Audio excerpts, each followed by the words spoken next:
Hello, hello, hello. Welcome to Cal Revs, the chest of the best, the adventurer's best friend, where you can get everything you want for just your top half off. Good morning, afternoon, evening, everyone. I hope everyone is having a fantastic day, whatever the time is in your neck of the woods. Hello, Raw. Hello, Butters. Hello, Joe. Thank you for the moisten and the stretch of the daily roll. I'll go ahead and get that up for you. Now, I want to go ahead and clarify some things. I thought I would just have this up as like a joke, right? And then I'd be all like, but then I thought better of it. I was just like, I'm not gonna do that. But I forgot to go out of it. I forgot to exit out of it. So here we are, just me spending some quality time again with Mallory, and we're gonna spend more quality time with her. And I have a sinking suspicion. Okay, look. So I've been thinking about this story a lot. Not a lot. Sorry, not a lot. Just like enough to like analyze it and think about it and stuff. But basically, I was thinking about not a lot. I've been dreaming about her. I said, no, no. Hang on. Listen to me. Okay. What I'm saying is that I've been thinking about. Let me just hang on. Here we go. There we are. Every now and then I go and watch that clip on loop. Fucking goddamn that clip. It's stupid clip. It's making me look bad. Making me look like, no, shut up, not the breed. Stop it. Don't bring it up. Don't mention its name here. Anyways, here, Joe, your item from the shop, the Demon Spanker. Very powerful item. Does double damage to infernal types, and it does triple damage to children types. So take it and be empowered. No, stop. Do not mention it by name. Look, I was thinking about Mallory and the way the story's going. I'm scared that she's gonna get sick. But it's probably what's gonna happen, if anything. All right, that's probably what's going to happen. She's gonna get sick, and then our character is gonna go and try to find a way to cure her. That's what my expectation is. Does Ryza know? Ryza knows. Okay, Ryza's she's okay with it. All right, she has things that she like obsesses over as well, so it's fine. Is it really better if I say the clip where you stop? No. Listen.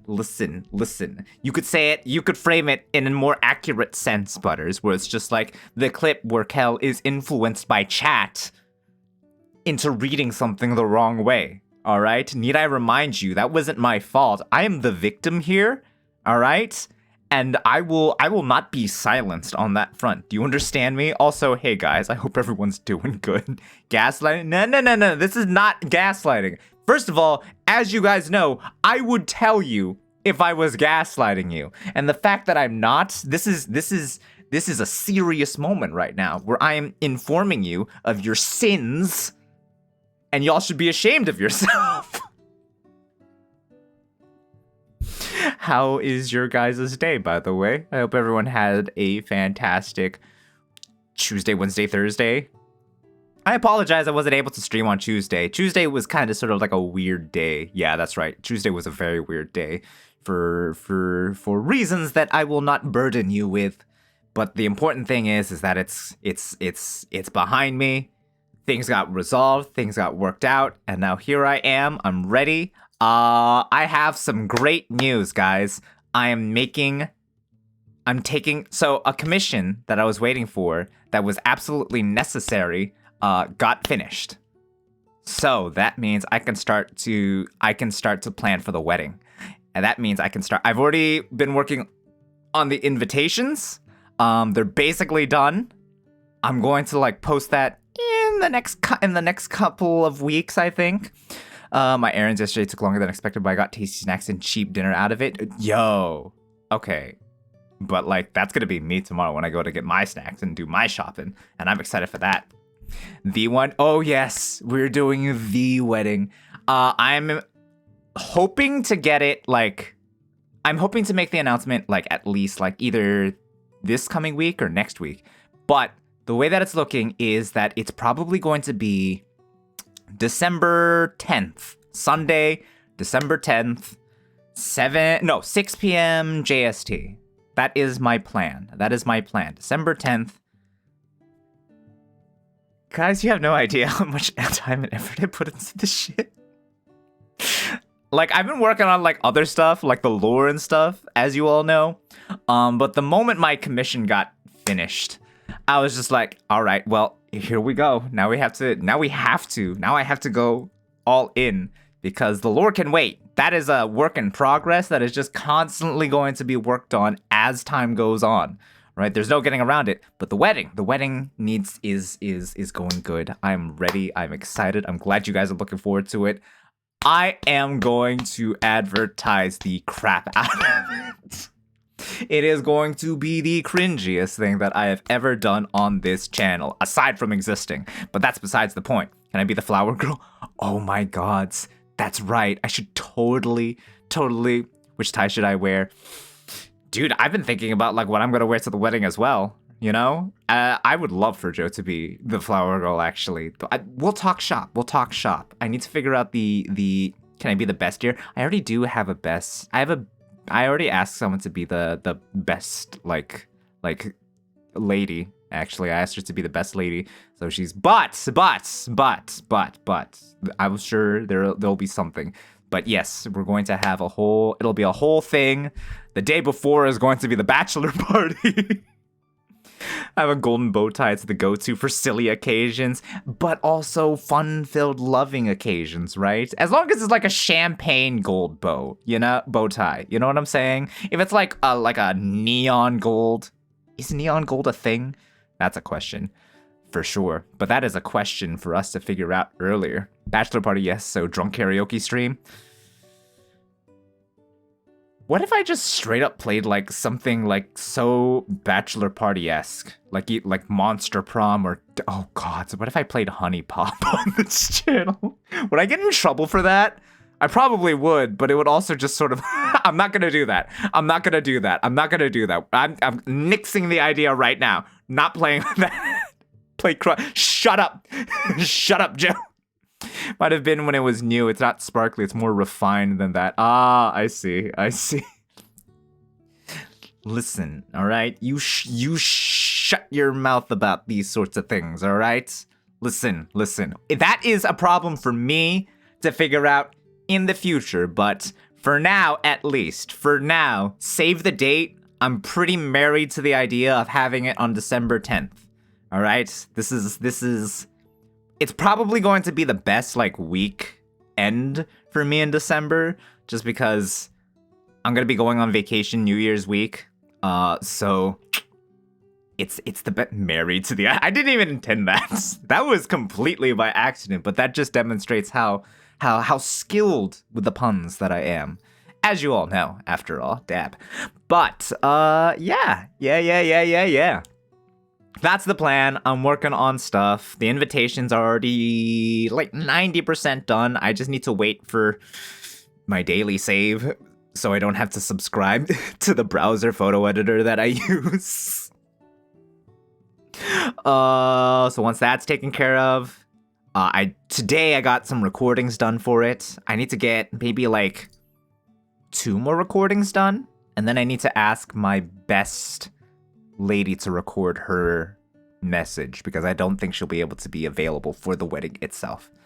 And then I should probably come up with some other things. There's some other things. I need to figure out the program, figure out the reception and all those wonderful wedding things. I've been getting ads on weddings, by the way. I've been getting ads for weddings, wedding invitations, stationery, dresses.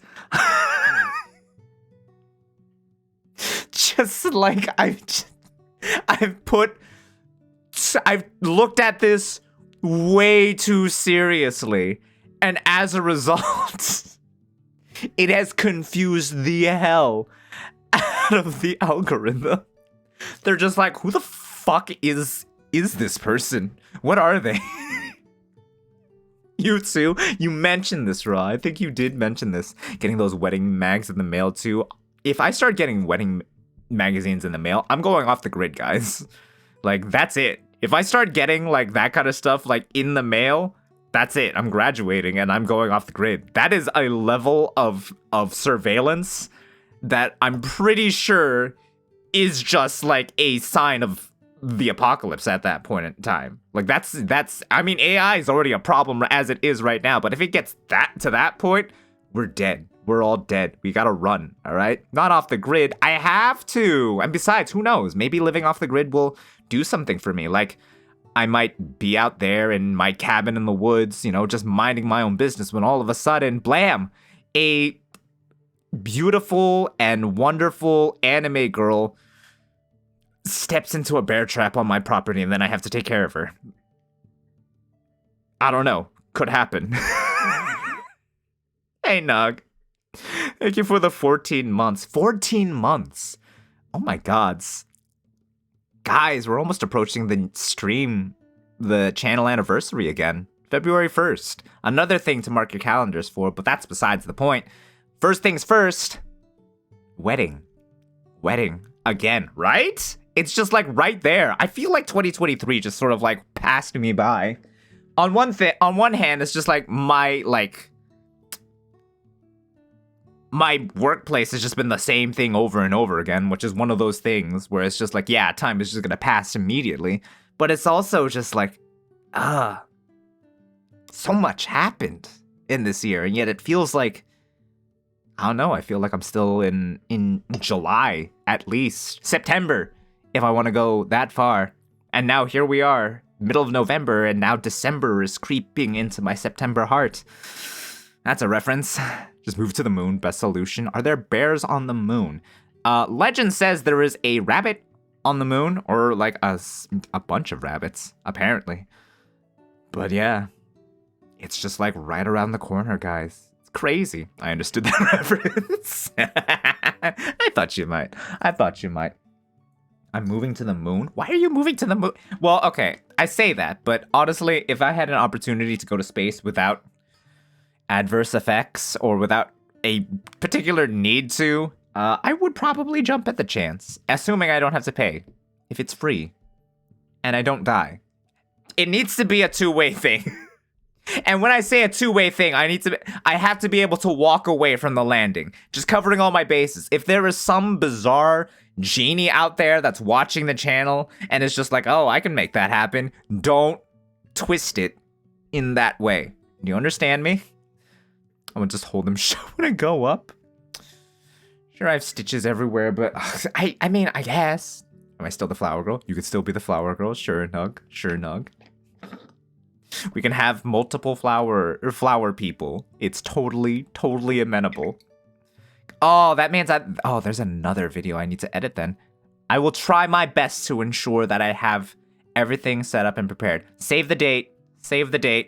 December 10th, Sunday, 6 p.m. JST, guys. 6 p.m. JST. Is there a spot for deer, flower deer? Oh, shoot, no. All right. Say the thing, Raw. Go ahead.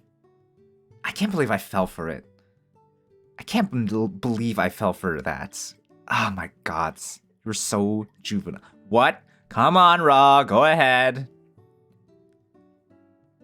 Yo, you got me. Oh, my God. Fine. You're going to make me do it for you. That's so cruel. Is there a spot for a deer? Flower deer? What? Flower deer's nuts. Very clever, Raw. Very freaking clever. Gods. Every time, just bullying it. And forcing me to say it, too. I can't. Okay, listen, I'm cringe, but not that cringe. What if, yes, Midnight? What's up? How's it going, girl? You doing well? Aren't you at work? Actually, sorry, that might be too personal of a question. But hey, Midnight. Hope you're doing well, and hope you're taking care of yourself. Alright. Joe, Nug, you guys don't have to fight for the position. It's fine. You both can have the title of flower person. The first thing I hear is flower deers. Listen, all right? Raw came in here. Well, I mean, they came in here with a lot of positive energy. But then once it started talking about the flower person for the wedding, all of a sudden I become a target. No, it's okay, but I still love you, Ra. Only Ra and I can be the flower bee. You guys don't have to fight. Why are you guys fighting for this position so hard? All right? I swear. If there isn't a spot, it's okay. Why? Why are you guys acting like this is like some sort of like the highest honor? What are you? 5 years old? Like, relax. Y'all can be the flower people. Because what? It's my wedding. And I can make as many people the flower people as I want. It's my wedding, guys. Why did I turn that up several octaves? Don't worry about that. This is the event of the decade. Okay, hang on.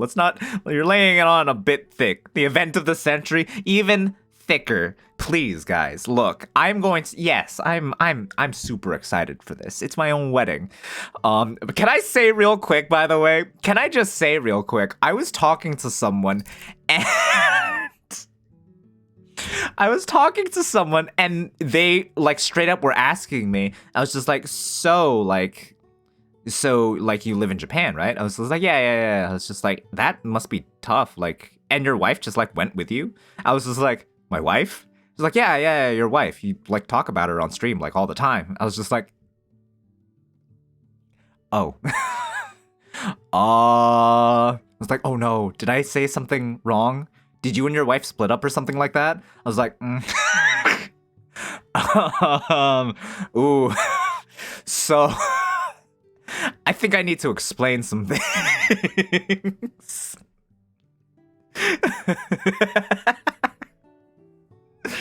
Can I be the top G flower person? Again, there's no hierarchy of flower people in this conversation. What if I'm the flower maid of honor? Oh my goodness. Might be your wedding, but it's not your decision. You guys, why are you guys fighting so hard? It's fine, guys. You don't need to be so... I love how I say that like the position of like not flower person, best lady, you know, is already taken, and y'all are just like, okay, fine, but I want to be the flower. I want to be the flower person. And then as soon as everyone's just like, I want to be the flower person, I was just like, I'll fight you for it. Like, come on, guys. I assign myself as flower deer. Make sure I eat the flowers. Oh my god. And flower nug. That I'm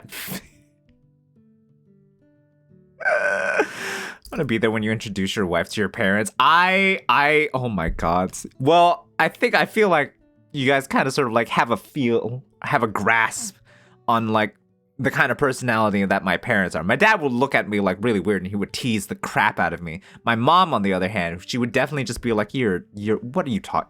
Yeah, okay, you're stupid.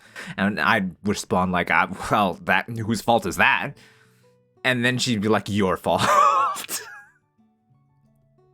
Nah, she wouldn't be that sassy, but that would be implied by whatever conversation that we have on that. All the guests will be part of the wedding. Just everyone's in charge. Everyone's in charge of something, it seems. Okay, not being a flower anything. As a cookie, I'm flower-based already. That deserves a dab right there. That deserves a dab. Very, very immediately. Groom bride who by the end of this... Oh my god. Goodness gracious. Oh my goodness. I am excited. I'm glad you guys are excited. And a part of me, I was like hanging out with people and I was like working on stuff, right? I was working on like the invitations and everything. And I just sort of sat down and I was just like, gods, this ended up happening just because I decided to bring Ryza on stream once. Literally once. And then you guys like latched onto that, and now here we are. I have you guys to thank, right? I have you guys to thank. Gods, how did I get so lucky? I get back to work, I pop back on when I get home. All right. Take care with work. What about ring bearer, however you spell it? It would be, that's a good question. Who will be the ring bearer? How will he wear a ring, though? I've already thought ahead of that. I've already thought ahead. Over a tooth, he beat me to it. Pretty much. Pretty much.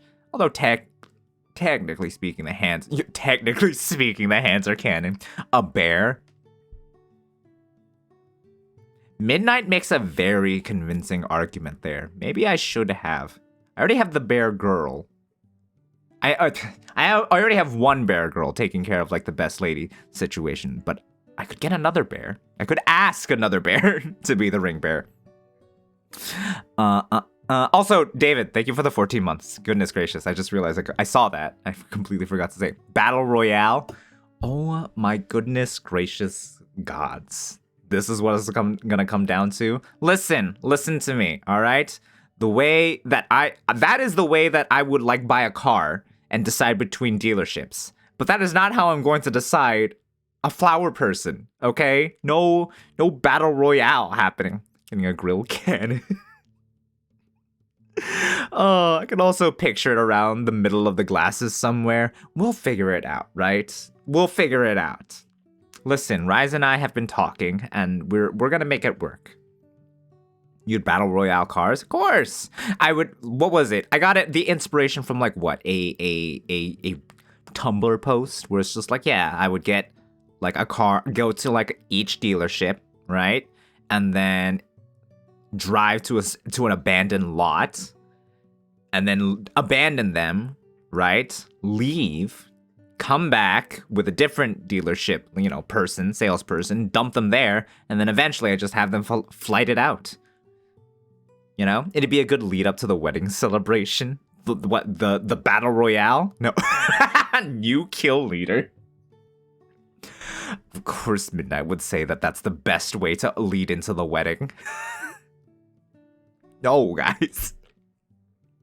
It'll be fine, all right? I'll cross that bridge when I get to it. But first, I need to get the invitations taken care of. I need to get some recordings taken care of. And once the recordings are taken care of, shit, I gotta buy a new outfit. And you think I'm like playing this up for a bit, but no. I am dead serious. I need to pick out an outfit, but I will not explain anything on that front. The winner is the car who drives them off after the wedding with the cans in the back and "Just Married" painted across the window. Another thing I need to get recorded. I need to get a couple things recorded, it seems. Fuck. But I'm glad you guys are excited. I am soaked beyond belief. Will there be a chug jugs at the wedding? Will there be chug jugs at the wedding? Oh, goodness gracious me. Oh, I wonder if Nah, it's probably too late to commission someone to do a background for that stuff. I could probably make do. I'll make it work. It'll be the moistest wedding. Okay, I'll take that. I will take that expectation. Yes, it'll be the moistest wedding of my streaming career. But yeah. The what? What do you mean the what? All right? I've explained it to you. Raw, you know what moist means. You've been hanging out with me. You know that means.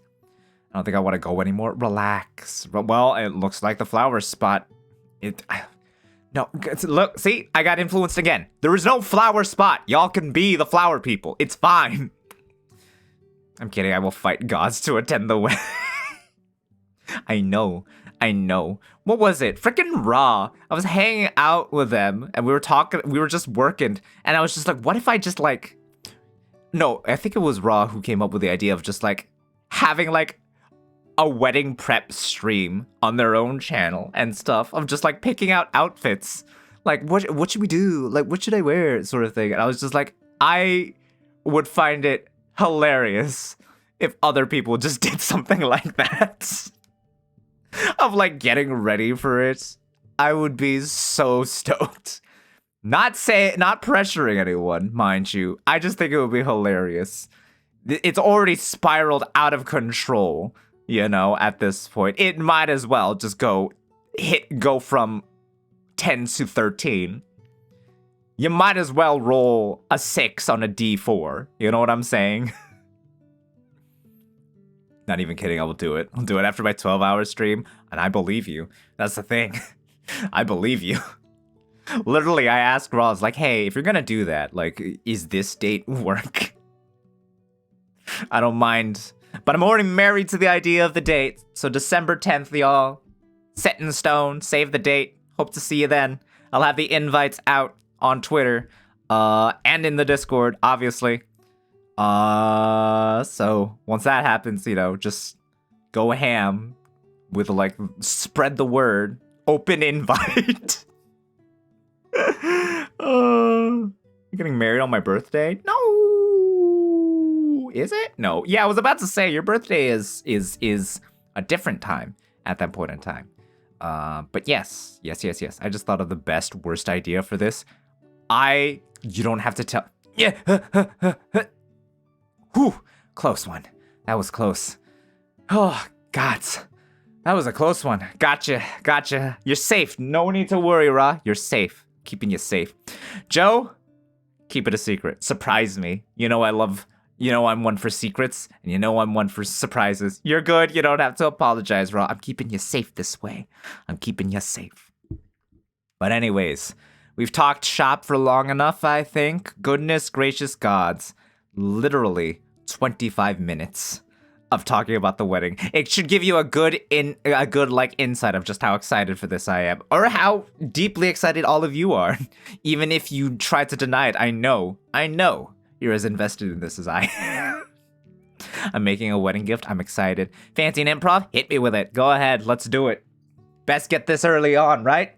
Because I get the sinking suspicion that from here on out, Cabin Fever is probably going to take a not a sinister turn, but a dark turn, I feel. What time was it again? 6 p.m. JST, correct. I've not been feeling myself lately.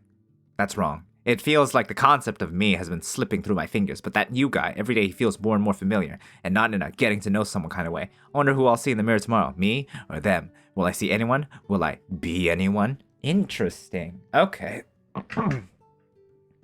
I see. Very good. Interesting. How am I gonna do this? How will I do this?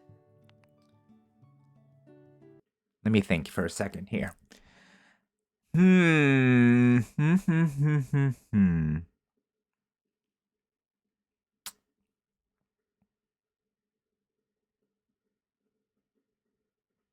Okay, I got it.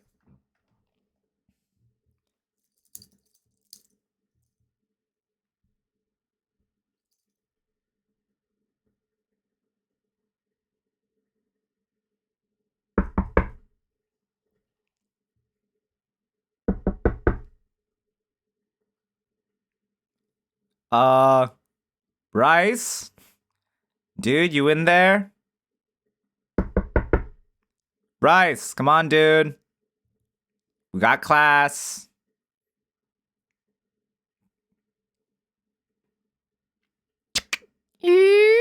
Bryce? There you are. Come on, dude. Stop looking at yourself in the mirror. Let's go. We got class. All right? I know you. All right? You're going to flunk the upcoming midterms if you keep staring at yourself in the mirror. All right? Were you even able to get some sleep at all? Bryce. Dude, buddy. Jeez. Good morning, sunshine. Gods. You look like you didn't sleep at all. You smell like you haven't slept in a month. Okay, maybe you should... Oh, okay. Yeah. Have you washed your hands?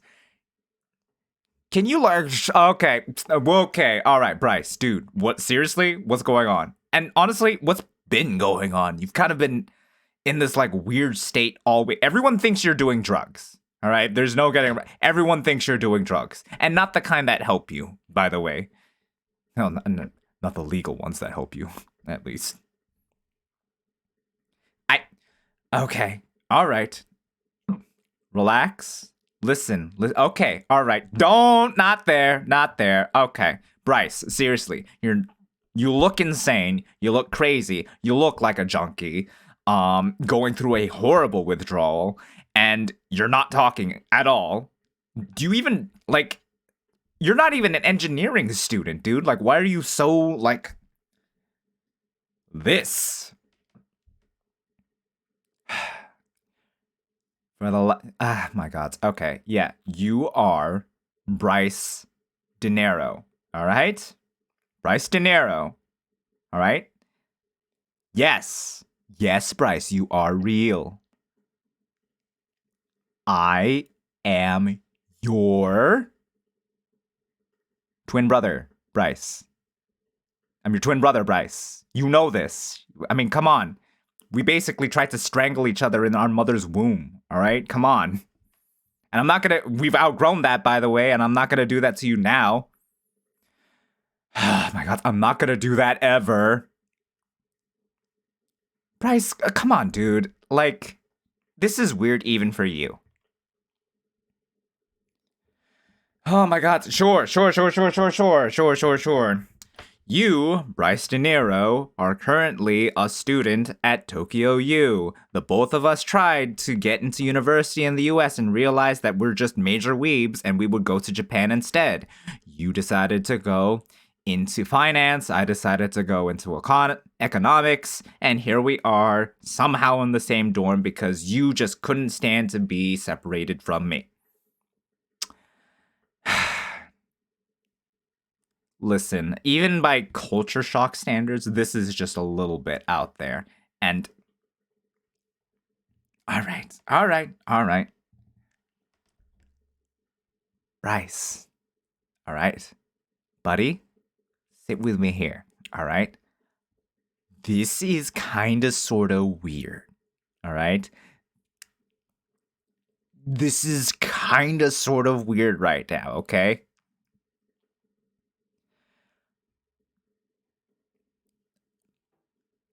Okay. All right, Bryce. Sit down. Let's work through this, all right? Let's work through this together. We're definitely late for class, but I'll call us in sick or something like that. You look sick, but let's just work through this, all right? What do you remember? What do you know about yourself? All right. So, uh-huh. Uh-huh. Uh-huh. So, what you're telling me is that you are from Albion. Your real name is Bravado, and you were going to go to your first day of Adventurer Senior School when you stepped out into a crosswalk and got ran over by a dragon-pulled carriage. Is that what I'm picking up here?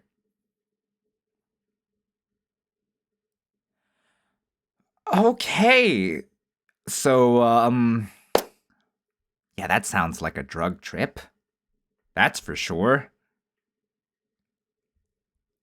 Oh, there's more. Okay. Sure. I'll listen to more of it. Yeah. Hit me with it. What happened after you died, apparently? You met God? Like capital G God? Oh, you met the goddess of the world. Like just like it, oof, okay. And she said this world needs you.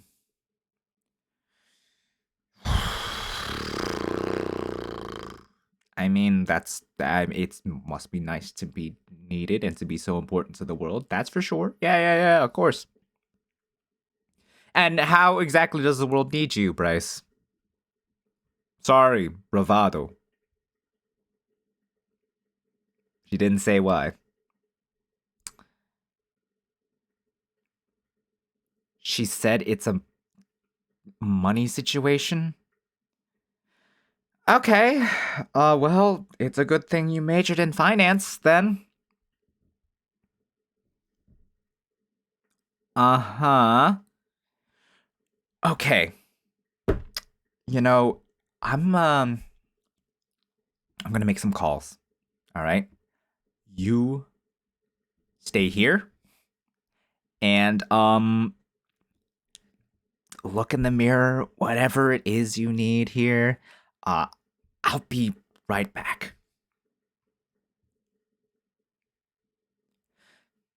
Hey, Mom? Yeah. Yeah. Um so Bryce says that he's from another world right now. I think you said Grandpa's condition is genetic, right? No. He's not violent. Well, not yet, at least. No. I think it'll be fine. He just he has those that crazy. He looks like a raccoon in some ways. Like you know that GIF of like a raccoon like evil palms together and like tapping their fingers together. He looks like that, except distressed and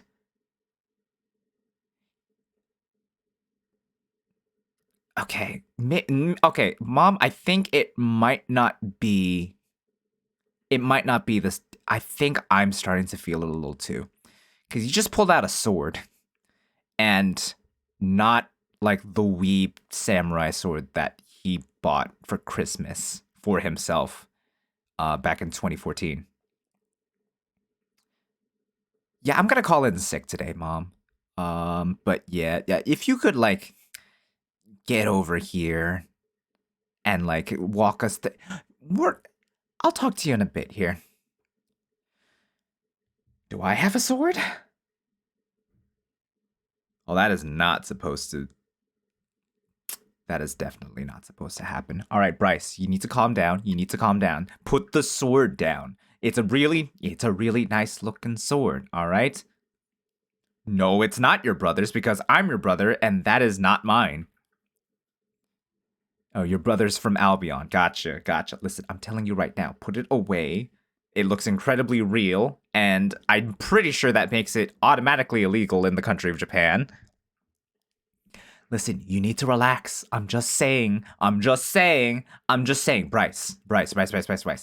Listen to me. You're sick. All right? You're sick. You have grandfather's condition. You're suffering from whatever this is.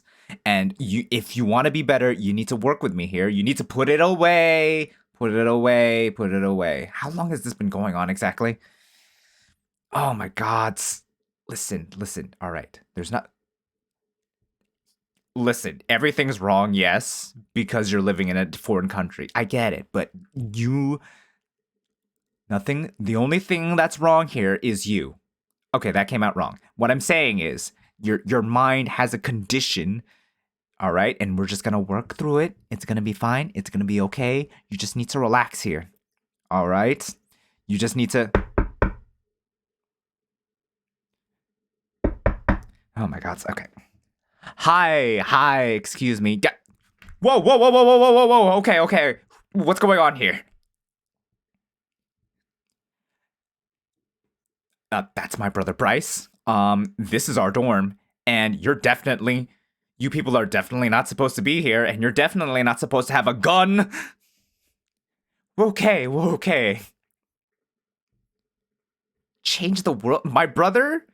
The junky looking dude over there? No. He's just got our grandfather's, like, psychic condition, not psychic condition, just like a mind problem, all right? He's sick, and I think that having a gun pointed at us isn't going to help him. So, to add to the fact that definitely you definitely don't have a license for that, I'm pretty sure. Albion, you guys are from Albion too. Did you get run over by a dragon pulled carriage as well? Oh my god, is that what this is? Did you join a LARPing group? Is that what's going on? And now you're just method acting for the rest of your life? Dude, you can't dodge university like this. This is delusional. Oh my god, this is ridiculous. You know what? Fuck this. I'm out of here. All right. You want to flunk out of college? Fine by me. I always wanted to move in with my girlfriend, anyways. Jeebus, a LARPing group? I'm not. I want no part of this. Bryce, let go. Bryce, let go. Yeah. They're going to kill you. Ooh, big scary thing. I'm getting out of here. Listen, all right? When you're ready to start to like face reality properly, you let me know. Otherwise, all of you leave me out of this. All right? I bid thee good day. I said good day! Gods. LARPing? I didn't even know Japan had a LARPing scene. I would have assumed they would have just become VTubers.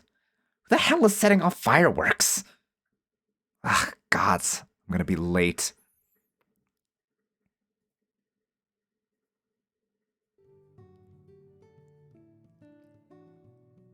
That one ran on for a bit longer than I had anticipated. And now Bryce is dead. No, he's just LARPing being dead. He's just LARPing being dead. I didn't know where to end that, honestly. It was, but that. Oh, yeah. You told me to check Discord. I gotcha. I will see. ちょっと待って. Machimasu. Ba-ba-da-ba-ba-da-ba. Events? Event? What? Where? Nani? Where am I looking? Do you want me to look at your husband? Is that what it is? No, that's not it. I'm in your server. But I don't know where to look. Desu.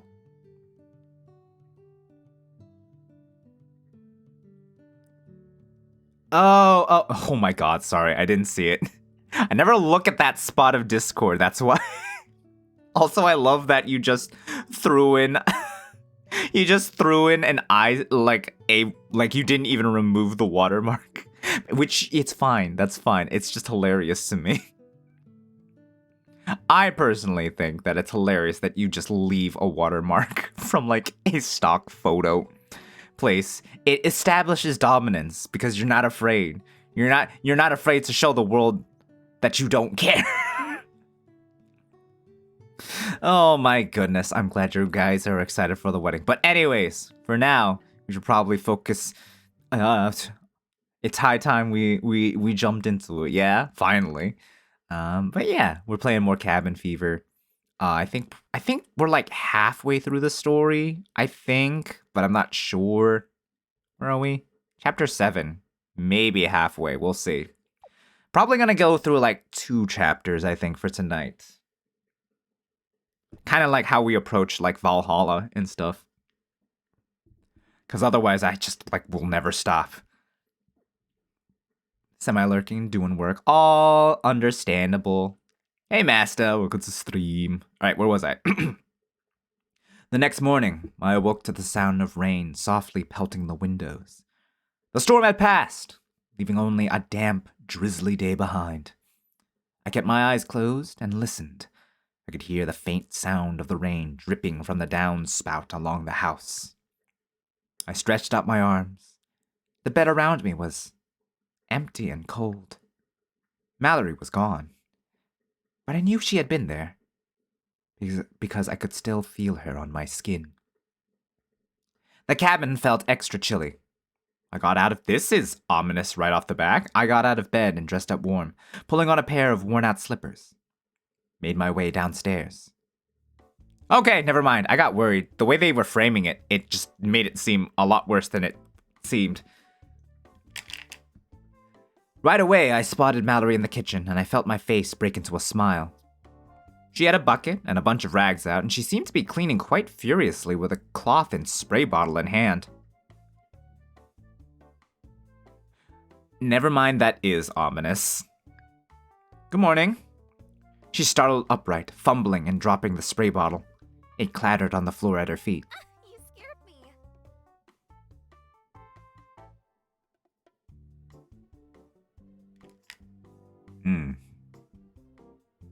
Sorry, I was drinking water. Sorry. I guess these slippers and my +1 to my sneak ability. Preemptive bless. Shush. Shush. Shut up, Butters. Mallory bent to pick up the bottle. When she stood back up, I noticed how red her cheeks were and how the rest of her face looked almost sickly pale. Are you feeling okay? She quickly averted her gaze. I'm fine. I just got dizzy from standing up so quickly. Oh gods, oh no. Did you seriously? No. Did you seriously get sick already? I thought that was gonna happen. I didn't think it was gonna happen right away. Shame this isn't the Switch. A certain noises. Shush! Shut up! Shush! Shut up! I didn't think I really believed her. She was feeling awkward, maybe even hiding something. Had I done something to make her uncomfortable? I look around at the sparkling kitchen, the cabinets, appliances, and dishes, all gleaming like new. You must have woken up really early to get this much work done. Did you get enough sleep? What's that? Oh, yes I did. When her face softened, and her tone turned sincere. I think last night was the best sleep I've ever had. I know that experience. I understand what you're talking about. I know the experience by proxy. All right. Where was I? Hey Solar, welcome to stream. Good morning. I hope your morning is treating you nicely. This morning is starting off a little worrying, a little worried. Shush, Butters. My heart fluttered with acknowledgement, and with the memory of falling asleep with her in my arms. Good. I agree. Why's that? I think Mallory is sick. We woke up. It was the way the writer wrote it. It was like cold and the bed was empty without her. She's still here, obviously, but she was furiously cleaning the entire kitchen, every surface imaginable. And need I remind everyone, this story was written during the COVID years. That is not a good sign. Good. I agree. She nodded and turned back to finish up her chores in the kitchen. I decided to check with work stuff, so I booted up my computer. There were only a handful of emails needing attention. I handled those and glanced through my work deadlines, making sure I was still on track with each of my freelance jobs. Came from a horror stream, so I suspect murder cleanup. No, why is this? That makes two people that are engrossed in like horror stuff and have come into here to a wholesome seiso experience, might I add. For whatever reason, I wasn't handling it. I wasn't finding it easy to focus. I kept glancing out the window, then zoning out as I watched the dribbling rain. It really showed no sign of stopping. I noticed an empty glass I'd left on the table outside was filled to the brim with rainwater. The soaked wooden planks on the deck looked dark, like caramel. No murder fun here. Hopefully no one dies. I thought about the coming winter. I'd have to show Mallory how to protect the garden and the hens and the bees when the colder weather came. You can protect the bees from this? Oh, I guess that makes sense. And then there was all the fun things we could do together.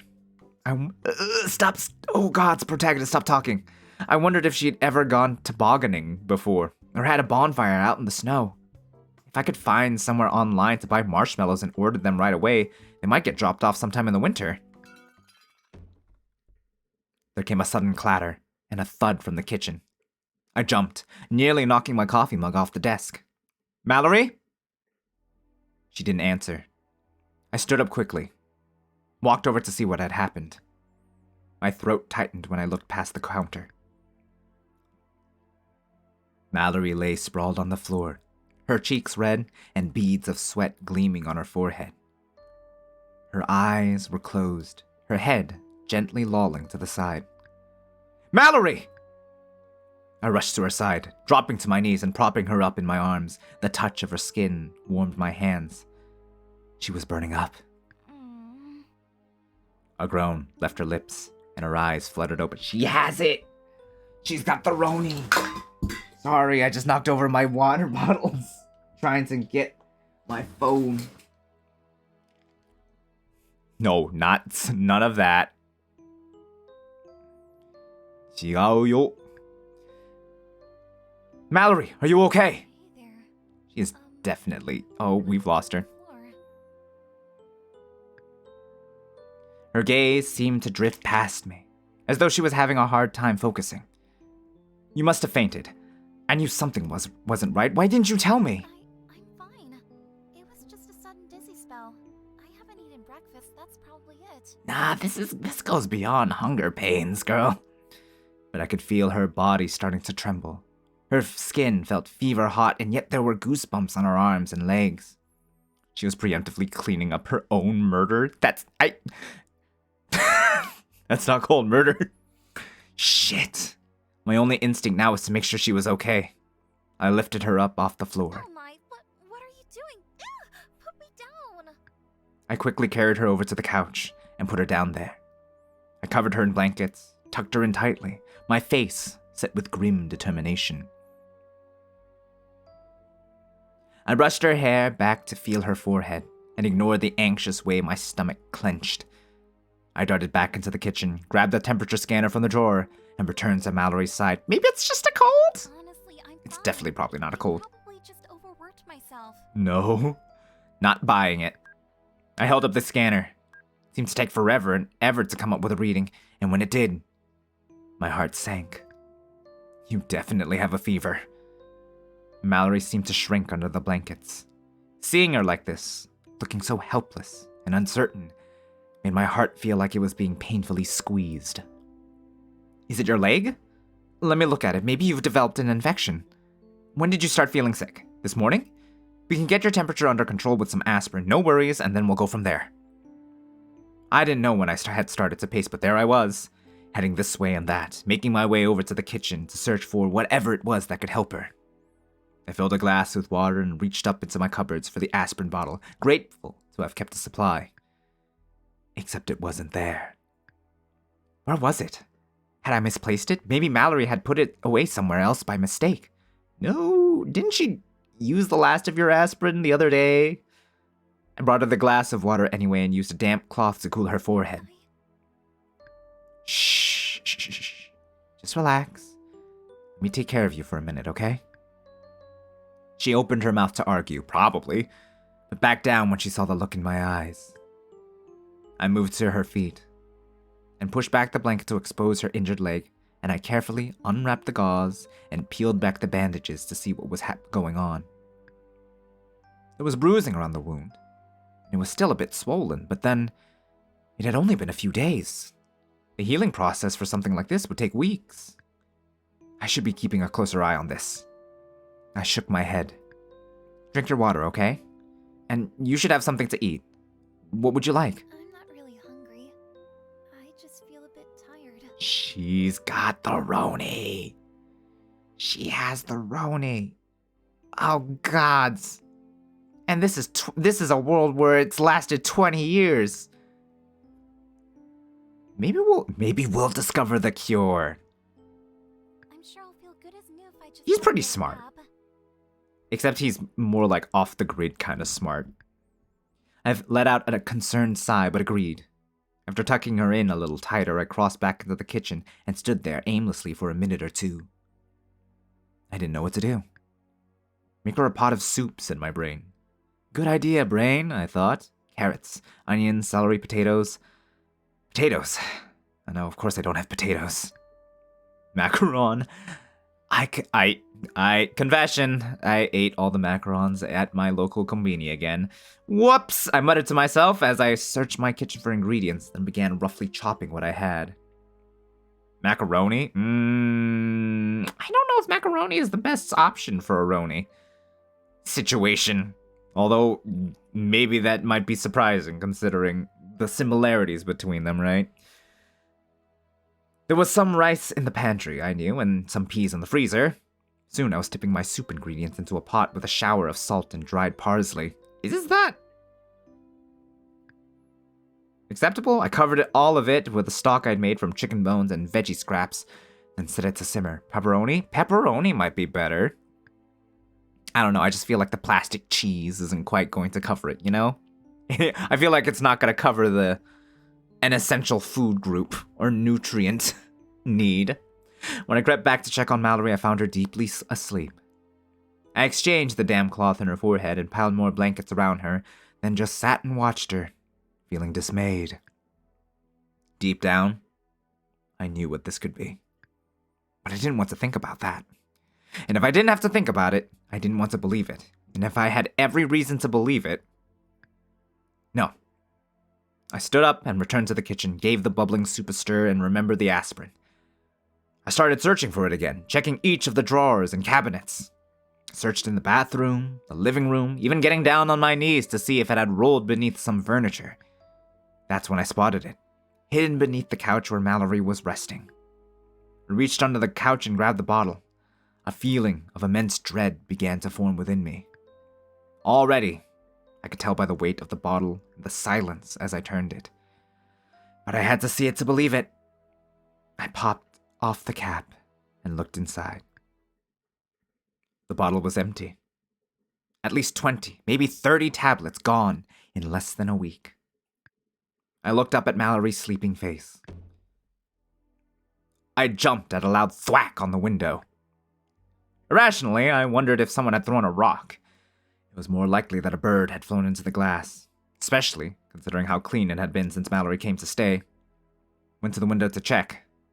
Sure enough, a large, that's ominous, black bird lay dead on the porch. It appeared to have snapped its neck when it hit the window. Mallory would hate to see that. So she's been sick this entire time, or feeling sick this entire time?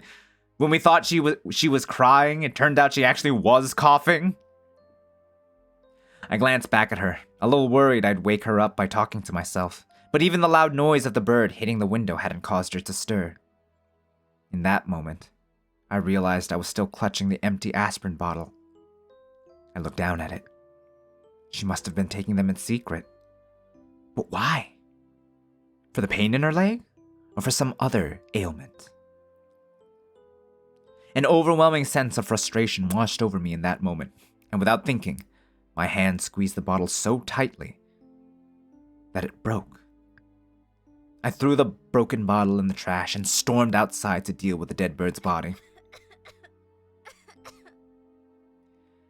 It wasn't until the evening that Mallory woke up. She started coughing right away, even as she sat up clutching the blankets close to herself. What time is it? Don't get up. At least not so fast. Let me help you. I stood in the kitchen, tending the soup that had been keeping warm for hours. Mallory looked around groggily, rubbing her eyes. But it's nighttime. Why did you let me sleep so long? I only wanted to rest for an hour or so. That's not what your body wanted. I'm glad you got some rest anyway. It was clearly much needed. Though I told her not to move yet, she bundled the blankets around her and made her way over to the kitchen. Hi.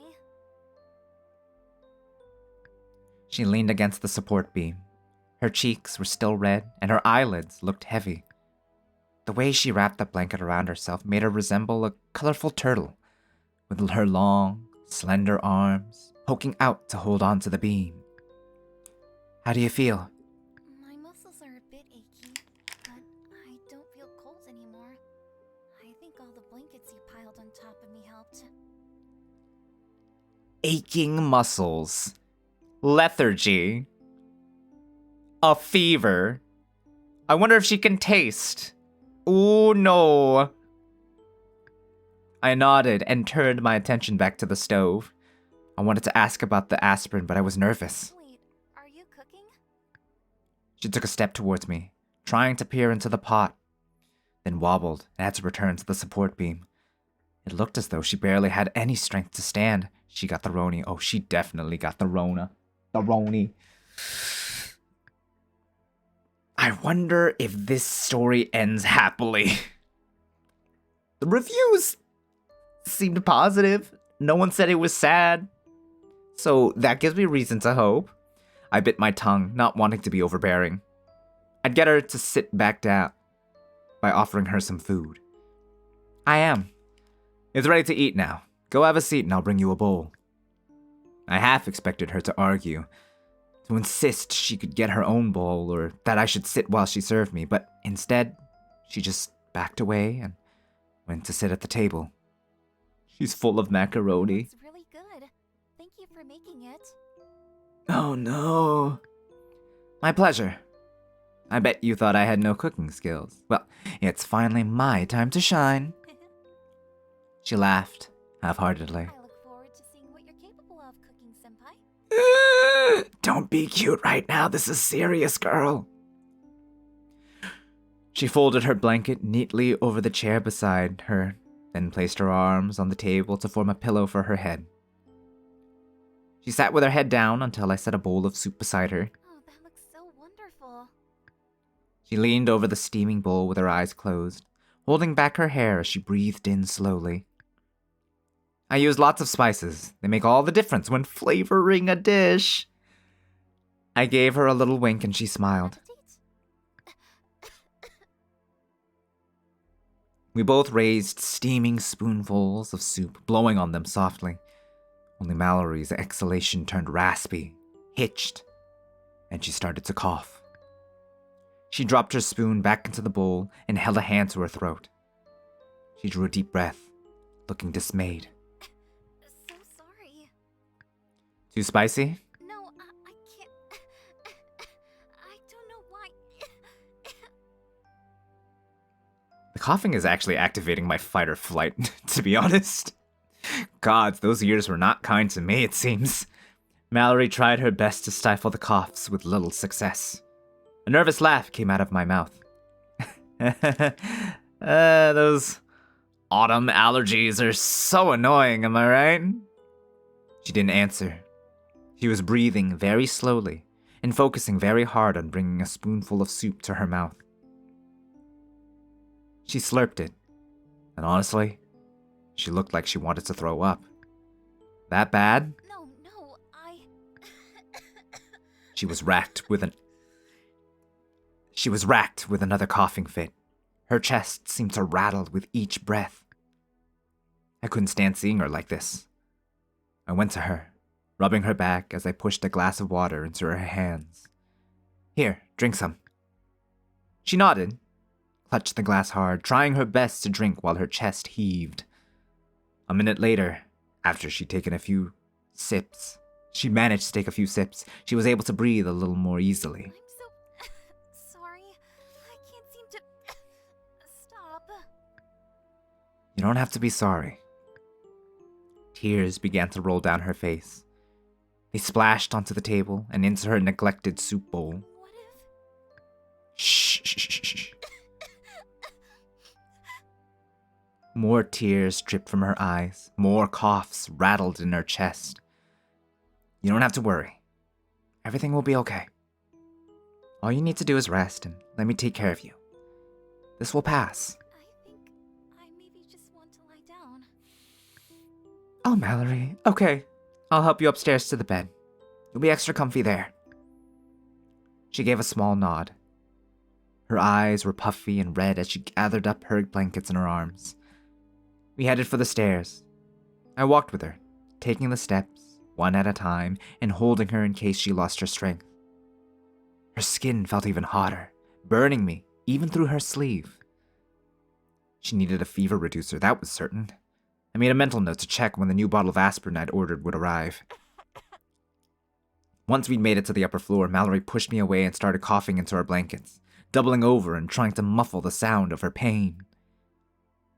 I unfurled the bed covers and helped her climb in, straightening out her collection of blankets and pulling all the covers up over her. All these blankets are so heavy. I can barely move. Honestly, ma'am, I think it's a blessing in disguise. I'm the kind of person that really wants I really want a weighted blanket. You know, I've heard that it can be incredibly comfortable. Just like a proper weighted blanket. But I would be much less inclined to leave my bed if it is in fact true. Good. That means you're tucked in safe and sound. I brushed her hair back, tracing the side of her burning face with my fingertips. I'm going to get you some water and things. Then I'll be back, okay? I hurried back downstairs and started loading up a tray with water, a few damp face cloths, and her uneaten bowl of soup. I wanted her to have it right there beside her the minute she had an appetite. Weighted blankets aren't for me, but I know they're amazing for several people I know. Maybe, is there a try before you buy option then? Maybe I just need to experience it for myself and decide whether it is or is not for me. But of course, that wouldn't be enough. I racked my brain for anything I had in the house to help drive down her fever. Then it hit me. My mother used to talk about the healing properties of basil and garlic. Couldn't quite recall the specifics, but it was something. And I had both of those items growing in my home. Try before you buy, ask someone to lie on top of you. No, I'm not gonna do that. No. Well, I mean, there is Ryza, but like, just not right now, you know? Not right now.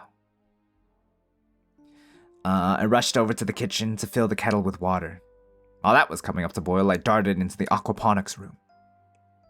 There were 4 medium-sized basil plants sitting happily under their growing lights, waiting for me to harvest their emerald petals. In that moment, my heart inflated twice its size, full of joy that I might finally be able to do something to help soothe Mallory's pain. I plucked a handful of leaves from the basil plants, which were different strains, but I didn't think it would matter. Next, I dug out some garlic and extracted a homemade jar of honey that was sitting on the back shelf. This feels like a weird combination, basil, garlic, and honey. Looking around at all the plants and fish, I did one last scan in case there was anything else I could use. On impulse, I spotted a bright red hibiscus flower in bloom and plucked it. Never heard it pronounced. The lone flower had an unusually bright color amongst all the other dark leafy greens. Dashing back to the kitchen, I added the garlic, basil, and honey to the boiling water.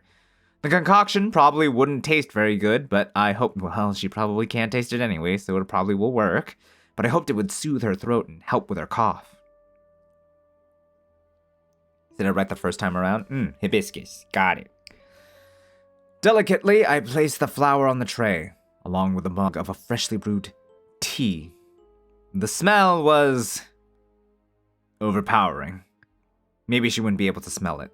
She definitely won't be able to smell it. Ascending the stairs, I could hear Mallory coughing. She wasn't trying to stifle it anymore. I paused on the steps, waiting for her to finish letting it out. A small groan followed the coughing fit. I climbed the rest of the way up the stairs, plastering what I hoped was an optimistic expression onto my face. Hey, I'm back, and I brought you your soup in case you have an appetite. Also some tea, that should help with that cough. She pulled up the covers close to her face in a poor attempt to hide herself. I rested the tray next to the bed and placed one of the damp cloths on her forehead. In the dim light of the bedside lamp, I could see trickles of sweat on her face, neck, and breasts. Thank you, but you're doing too much for me. Please, it doesn't feel like enough. Isn't there anything else I can get for you? Her expression turned into a perplexed one for a moment. Then she forced a little smile. Well, now that you mention it, I could use some tissues. Ah, right. I've got some in the drawer here. Ta-da! She took the packet of tissues and turned her face away, coughing a wet, guttural cough. Why are you so determined to take care of me? Her gaze was filled with hope and confusion. I took her hand in mine and gave it a small squeeze. You'd do the same for me, wouldn't you? Her lips parted, eyes opened wide. She gave me a soundless nod of reassurance. It's a no-brainer. I care about you and want you to feel better. It's as simple as that. There was a long silence between us. Then, exchanging our knowing looks with gentle hand squeezes. I thought about the aspirin, the 20 or 30 pills that had disappeared in the space of a few days. Hey, I found the aspirin bottle, by the way. She gasped, pulling back her hand from mine to cover her face. I'm so sorry. I should have said something sooner. I mean, yeah, you should have. Was it for your leg? stopped hurting, or did you know you were developing a fever? You know what? It doesn't matter. I placed an order for more. It should be here tomorrow or the next day, I think. I want you to know that I'm grateful to have you here. And I care about you. Very much. Parting her fingers to let her eyes peek through, she slowly lowered her defenses. I don't want to be sick. I know. I don't want you to get sick. I'm not worried about that. You can't be near me. You need to stay away. I stretched out next to her on the bed, my face resting close to hers. I'm staying right here, by your side, no matter what. She turned to look at the tray of soup with the water and tea beside it. What a pretty flower. Where did it come from? She reached over to gently pick up the scarlet blossom. From my fish garden, or whatever you called it. Must have opened up today. I don't remember seeing it when I fed the fish yesterday. It's beautiful. What type of flower is it? A hibiscus. They only bloom for a short while, so we're lucky we got to see it. She lay there with her eyes closed, with the flower pressed to her nose. The petals make a wonderful tea. I'll make you some with the other blossoms if you like. Mallory opened her eyes but didn't look at me. She was staring into space, deep in thought. What is it? Oh, nothing. The rain sounds nice. I think it's making me sleepy. I didn't quite believe that. It seemed like there was something she didn't want to say, but I couldn't push her now. You better not do what your sister did. I swear to God, if you do what your sister did, I will not forgive you, Mallory. Like, actually, I don't know what you're thinking. I don't know if it's just like a sense of hopelessness. It could be the hopelessness. Hopeless. Yes, I'm saying it right. Gee, criminy. It can be the hopelessness. It's fine. It's a bleak situation. I won't tell you to be optimistic when after 20 years in this world, there hasn't been a cure yet. But also, it better not be to the point that you literally lock me out of my own home so that you can die alone. Not an option, girl. That's perfectly all right. You have sweet dreams now. Good night. I lay there, watching her breathe, counting the minutes between each coughing fit, resting my hand on her burning chest so I could feel her heartbeat. I had been somewhere like this before. My parents. I had tried my best to care for them when they were sick. I'd been so afraid, but I hadn't gotten sick. Part of me almost wondered, even hoped, that I might be immune. That thought, in the back of my mind, hadn't eased my fear of strangers.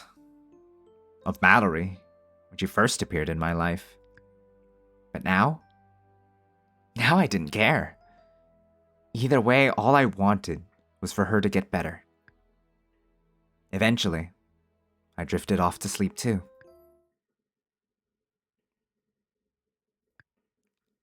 Jeez. Chapter 8. Infection.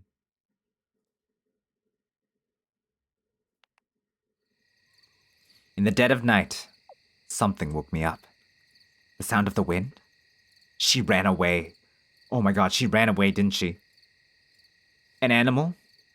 Whatever it was, it had pulled me out of some dream. I sat up and listened. The night was quiet now. Nothing but crickets and white noise. I realized I really needed to pee. Okay, she's still here, thank God. Carefully, so as to not wake Mallory, I got out of bed. I headed downstairs to the bathroom, half asleep in the dark. Once I was done, I went to the kitchen for some water.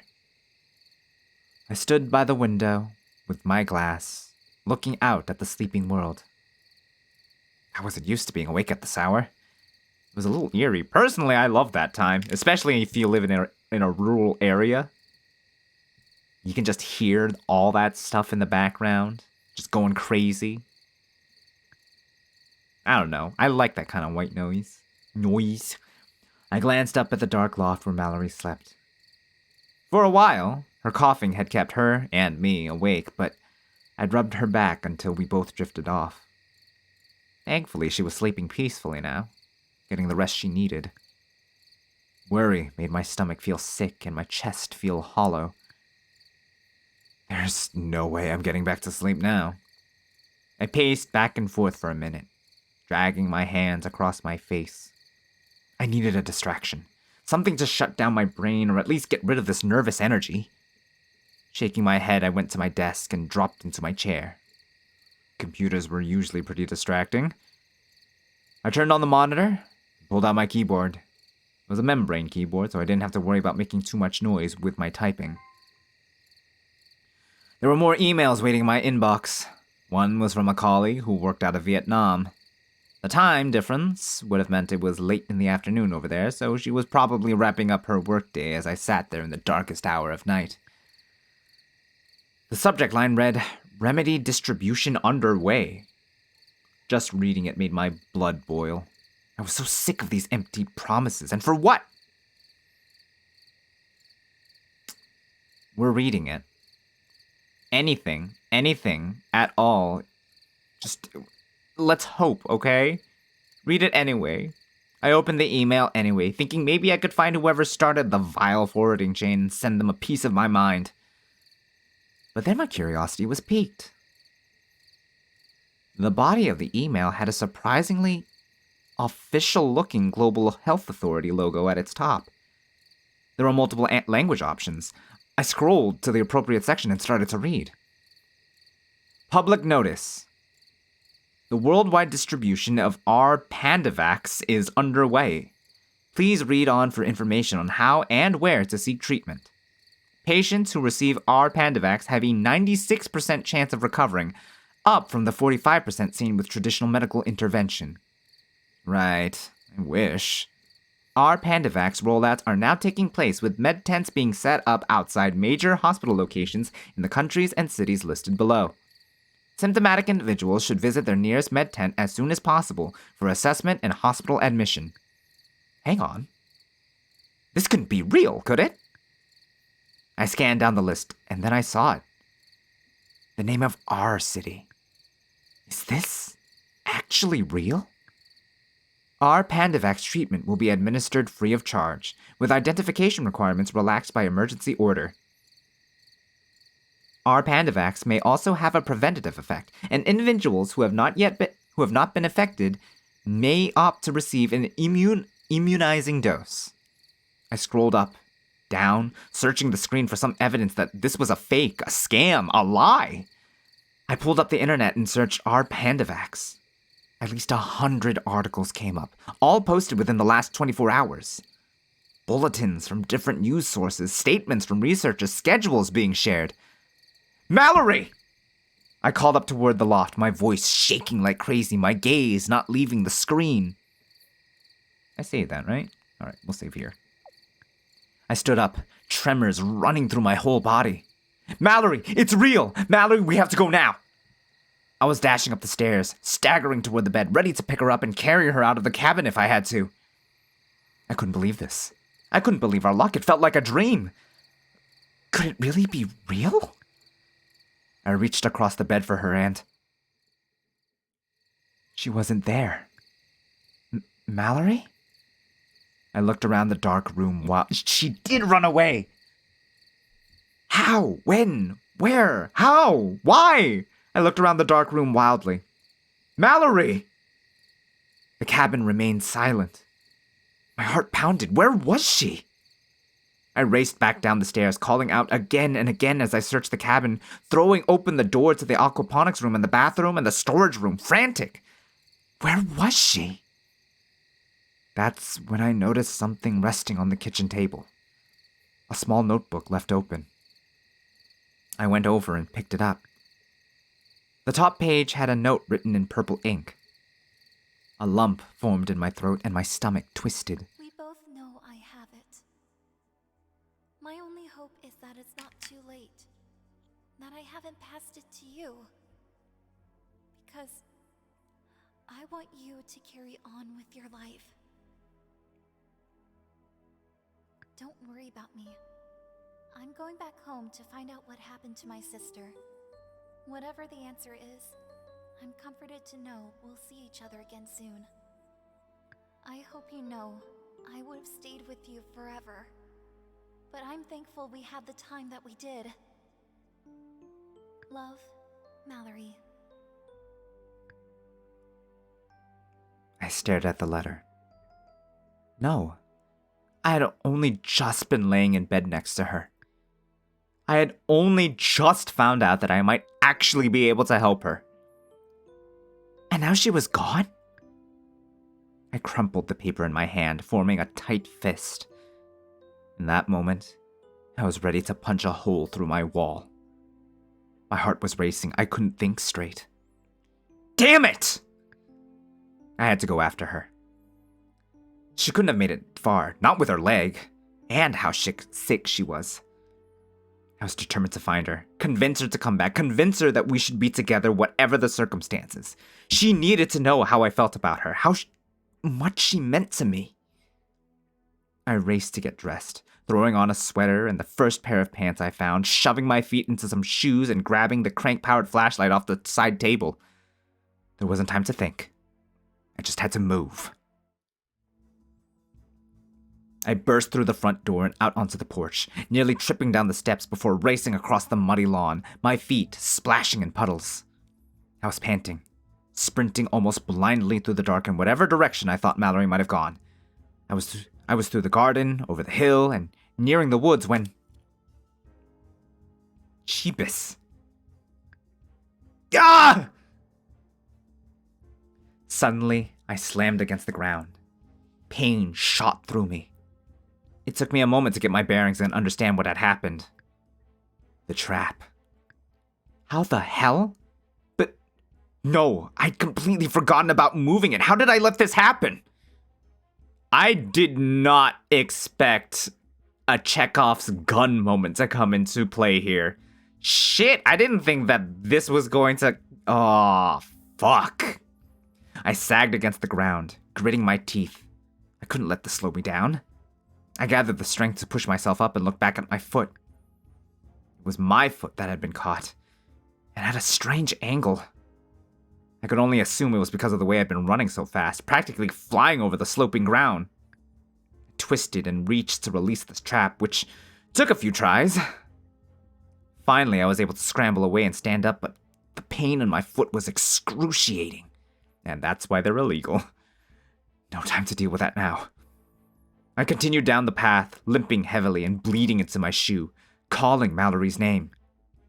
As I made my way, I shoved my hand into my sweater pocket and pulled out the flashlight, the same one that had led me to Mallory that first night.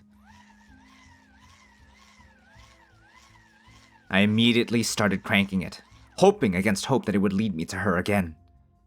But as I entered the trees, I stopped, hesitating.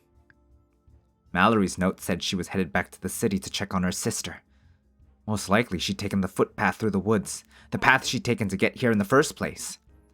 I might be able to catch up with her if I followed, but it depended on how much of a head start she had. If I followed the old driveway instead, I'd eventually make it to the highway. It was a longer path, but a more straightforward one. And if I could manage to flag down a car and get a ride, then I might even reach the city before Mallory did. I had to pick quickly. Shit! Oh,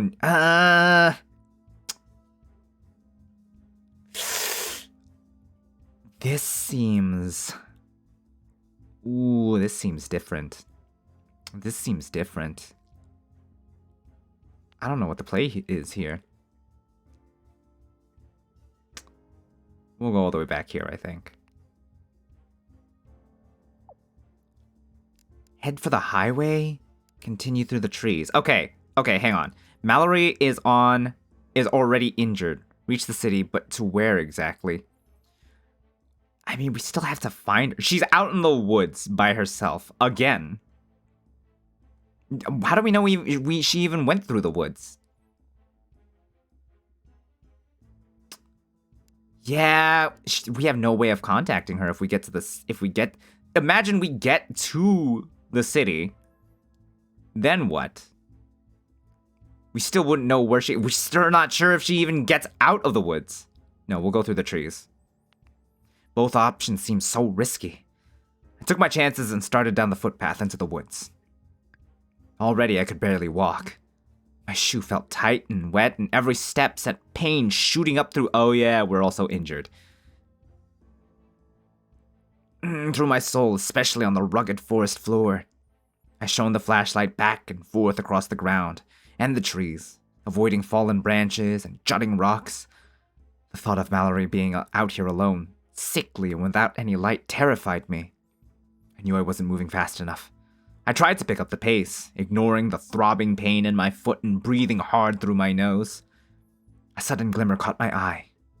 I turned, pointing the beam of light toward whatever I'd seen, but the motion was clumsy, and I lost my balance. My pant leg caught a jutting branch as I fell. I felt the fabric tear. I didn't hear anything about getting... No, he got out of the trap. He did get out of the trap. He did explicitly get out of the trap, thankfully, but still. The flashlight beam showed me the white tail of a deer, startled by my fall and dashing away into the darkness.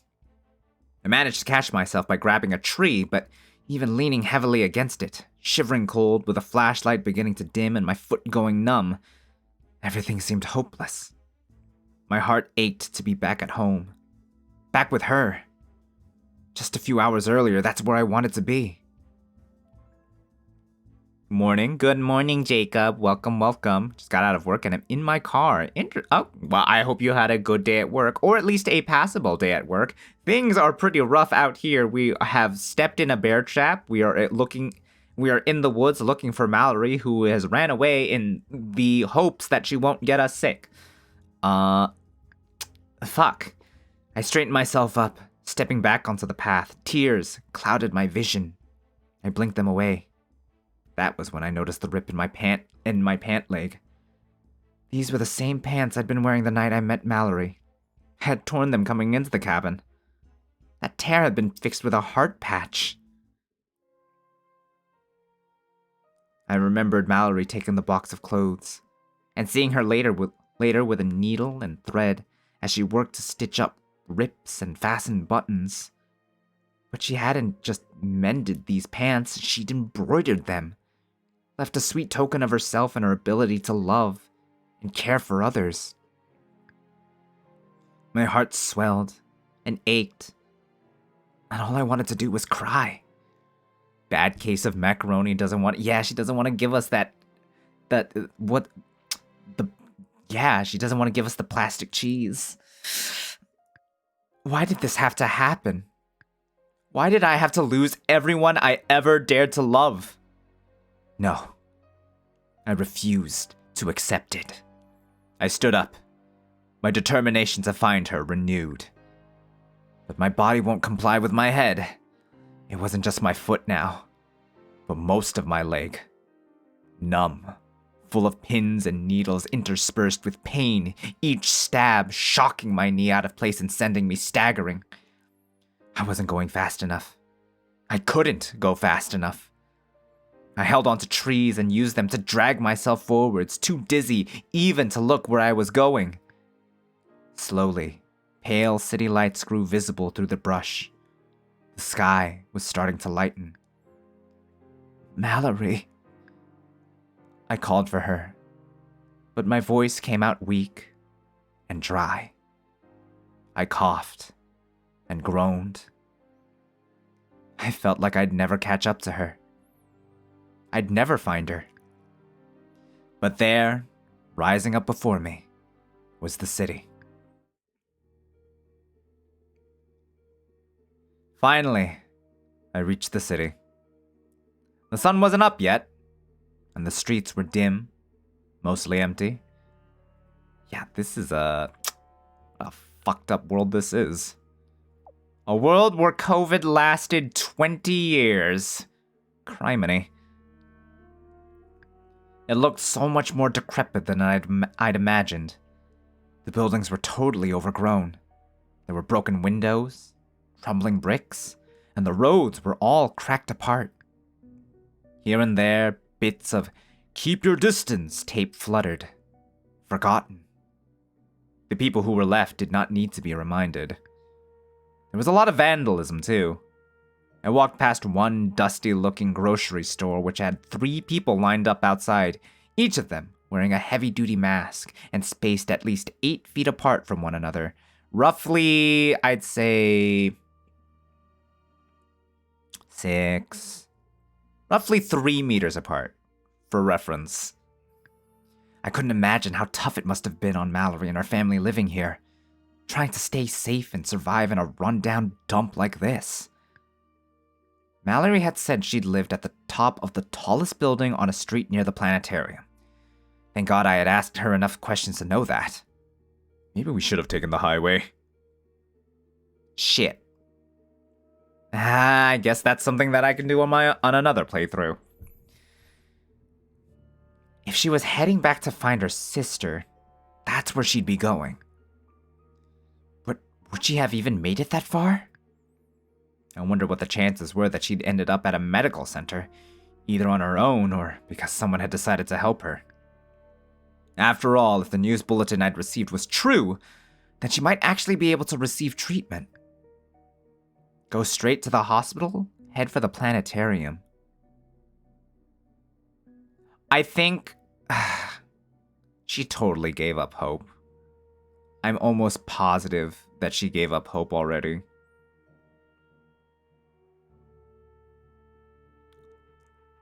Yeah, I'm fairly certain she's already given up hope. She would have gone to the planetarium. I'm betting on this. She already walked away from us. She already gave up hope for herself. I think she would have headed to the planetarium. Because I think she would have assumed that the hospital is full and that there's no point going. I didn't think Mallory would let anything get in the way of her getting home. She was determined to find out what had happened to her sister. So that was where my search had to take me. I reached back into my memory, trying to get my bearings and figure out which way to go. The planetarium was closer to the river, I knew that. I started down the street in that direction. My head was spinning, and I couldn't feel my foot anymore. But I kept on going, leaving bloody shoe prints behind me. Maybe I should have gone to the hospital. Hope was the only thing keeping me going. I treaded over the rubble in the streets, passing broken hazard signs and empty storefronts, unable to stop myself from imagining the riots that must have taken place here years ago. When the top of the old planetarium building came into view, I sprinted the rest of the way. Are you fucking insane? I looked at the building surrounding that one, which was the apartment building where Mallory lived. I scanned all the windows and balconies in sight, looking for some sign of her. I turned in a circle, searching every street corner and bus stop I could see. It was like a ghost town. I tipped my head back to call out for Mallory. That's when I caught sight of a purple figure on the rooftop overhead. Mallory! Mallory, don't move, I'm coming! I didn't even know if she could hear me. I just hurried, as fast as my body would let me, around the building to the fire escape. A dry, rattling feeling was building up in my chest. I could hardly breathe. Sprinting in this case probably means hobbling energetically. I don't know, man. The dude's running on pure adrenaline and love at this point. I'd believe him if he actually sprinted. Dude seems like he's in a situation where he'll pull a Tom Cruise. So I can believe that, and which is precisely why I'm worried. He actually sprinted, and we might actually die, I think. That's what it sounds like. God, maybe I should have, thought about his condition before romantically chasing after her and doing my best to find her. Fuck, goddamn, dude. I reached the top of the fire escape and hauled myself up onto the roof where I was sure I had seen Mallory. I looked around for her, and for a moment my body ceased all functions and I could actually feel my heart skip a beat. Where was she? Mallory? A cool breeze blew past, and all I could do was stand there for a few moments, processing everything that was happening. I'm here. I turned to find the source of that small, weak voice.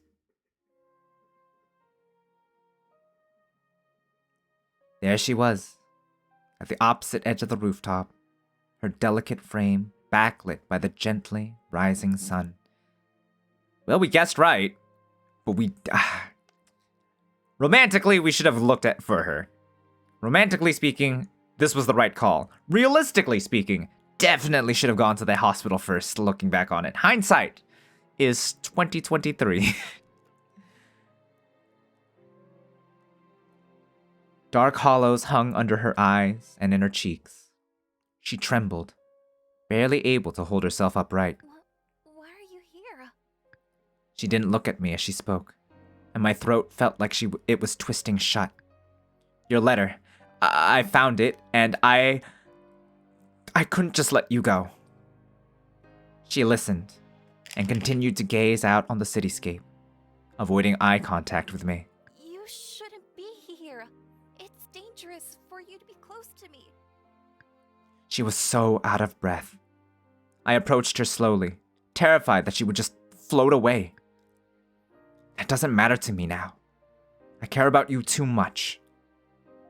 I love you, Mallory. She turned her face, finally giving me a weak smile. You dummy. I love you too. That's why I had to leave. She swayed then, as though turning to look at me had made her dizzy, and her body dipped towards the ledge. I lunged, panicked, and grabbed Mallory's narrow arms. In one swift movement, I had pulled her onto myself, redirected the shift in weight to have her fall into my arms. Gently, I helped her lay down. Her cheeks were blood red, her skin like fire. She struggled to keep her eyes open. I don't have much time left. Maybe you're just a dream. No, Mallory, you don't understand. There's a treatment. It's right here in the city, and I love you. Don't you see? I could have saved you. Why did you have to run away from me? She managed to look up at me, her eyes sparkling more than ever. There's a cure? I nodded vigorously. My sister wasn't home. Do you think maybe she managed to get the cure? My shoulders rounded as I fought back tears. Of course Mallory wouldn't even think of herself. And you can get it too. It was selfish of me to stay with you. I should have known. No, don't start that. She paused, sputtering and coughing weakly. Then she tried to smile, but tears washed across her eyes instead. Promise me you'll No. take the cure. No, please. You've got to be kidding me. We're not doing... I fucked up. That stupid trap. Damn it. Don't tell me that was the game changer here. Oh, I should have gone towards the highway. I don't want to die knowing I made you sick. Her eyes began to close. And I could tell she was starting to fade. No, Mallory, I don't want you to go. I'll carry you down to the hospital right now, or I'll yell until they find us up here. I shook her. You can't go. Please. I was alone for so long. I forgot what it was like to live, and then you came into my world and... Tears began to roll down my cheeks. I'm sorry.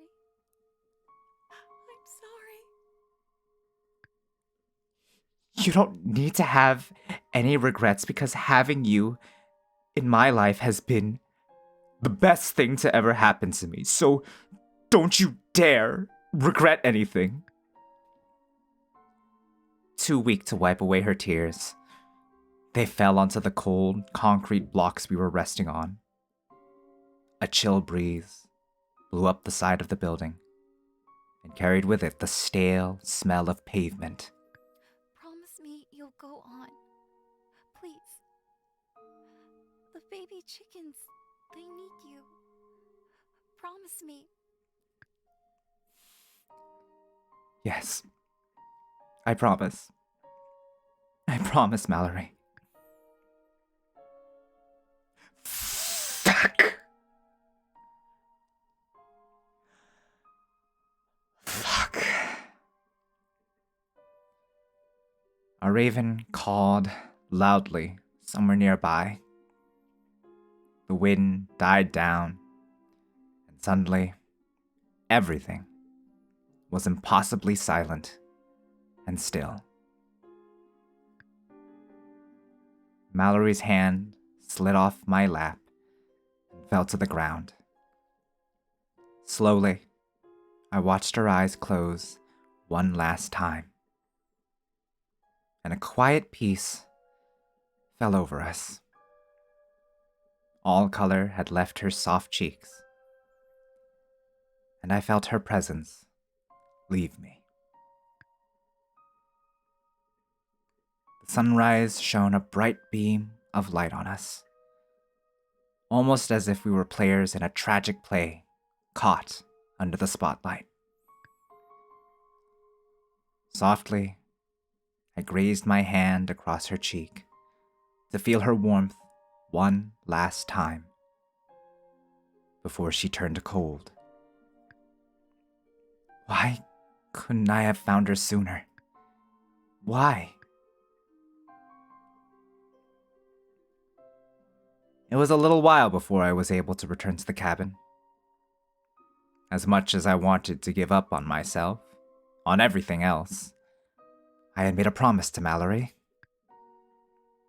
So I went to the med tent, and I got assessed and admitted for preventative treatment with our Pandavax.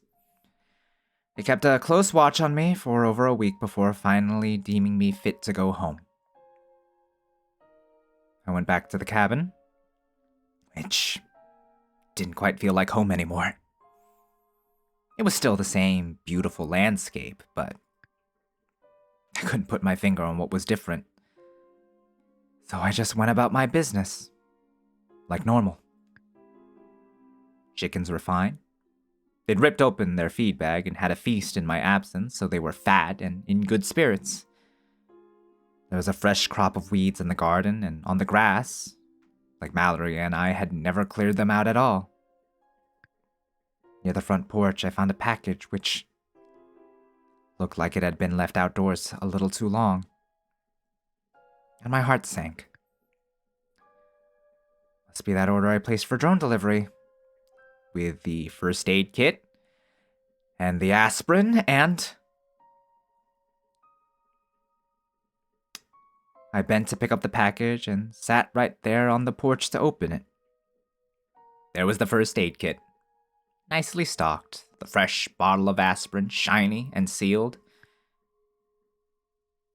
And there was the ring I'd bought for Mallory. The one with the dainty purple stone that reminded me so much of her. I stared at it for a while, started to talk to myself. What now? I don't know. I wish I'd made different choices. Wish I'd been able to save her. There really wasn't much more to it than that. I got up and went inside, taking the ring with me. I'd put it on a string and wear it around my neck, I decided. Then I'd make some tea, and then I had to think about it for a minute. I decided I'd do something good. Thanks to science, medicine, and basic compassion, there was hope for humanity again. I would be a part of that. I'd help the world. Could make things even better than they'd been before. I'd do my best. For her.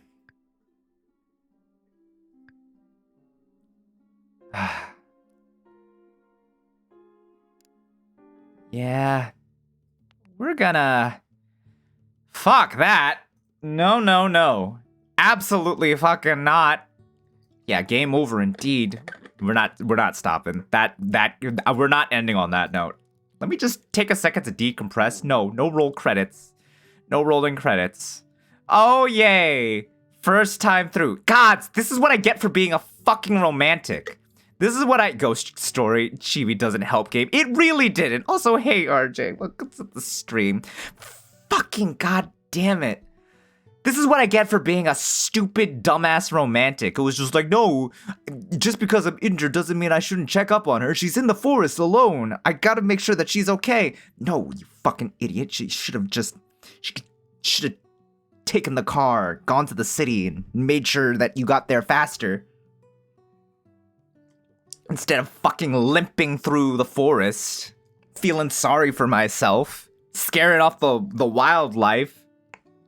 God damn it. I mean, came at a bad time. You did. I knew it was going to take a turn. I just didn't think I would fail. Didn't know what to expect. Not this, not yeah, it wasn't. I already was invested, right? But I didn't. Fuck, I'm an idiot. Should have taken the car. Should have gone there faster. Thank you for letting me know, game. My mistakes. And thank you, Mace, for the stretch and the moisten. It comes at a pretty good time. God, fuck. Oh, damn it. Mallory, you're too good for this world. Which is precisely why you need to be in the world post-COVID. We're not gonna let that sit. Are you kidding me? No, I've now watched about 1 hour of this game, and it gave me tears. What the heck? Yeah. What did you do? Well, apparently, the bear trap that I'd set aside in the forest to make sure no one steps on it again, ended up coming back to literally bite me, because we went to look for Mallory, who was sick, and decided to run away so that we don't get sick. And our character, we stepped on it because we had set it aside further towards the forest just in case. He killed her with his love. Well, honestly, you could frame it that way. Yeah, but it's more along the lines of, I let my stupid romanticism get in the way of actually being able to go and help and save her. Also, hey, Cassie, welcome to the stream. Good morning. No self-preservation, just...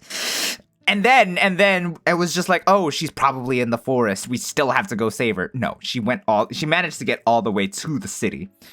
She had definitely a head start, and unlike us, she was still, she was pretty much like healing from her wound to begin with. We were bleeding out. Clearly not so bad that we were able to like get to the hospital and get the vaccine just fine. But enough to be too slow to save her. Nice one. But we're not letting that sit. We're saving her. All right? We're saving her. That's enough decompression. We're saving her.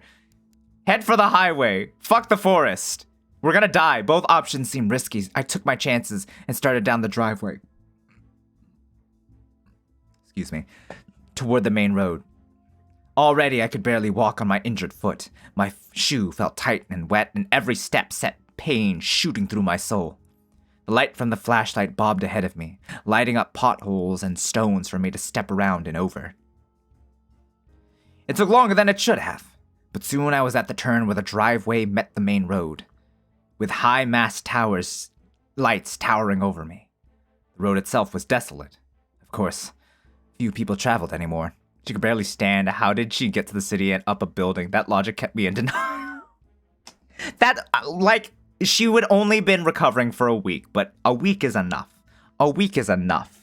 From the foot injury on her part, the sickness part, she was feeling sickly, but I guess the power to make sure that I don't come and find her, I guess she was just that determined to make sure that I didn't get sick.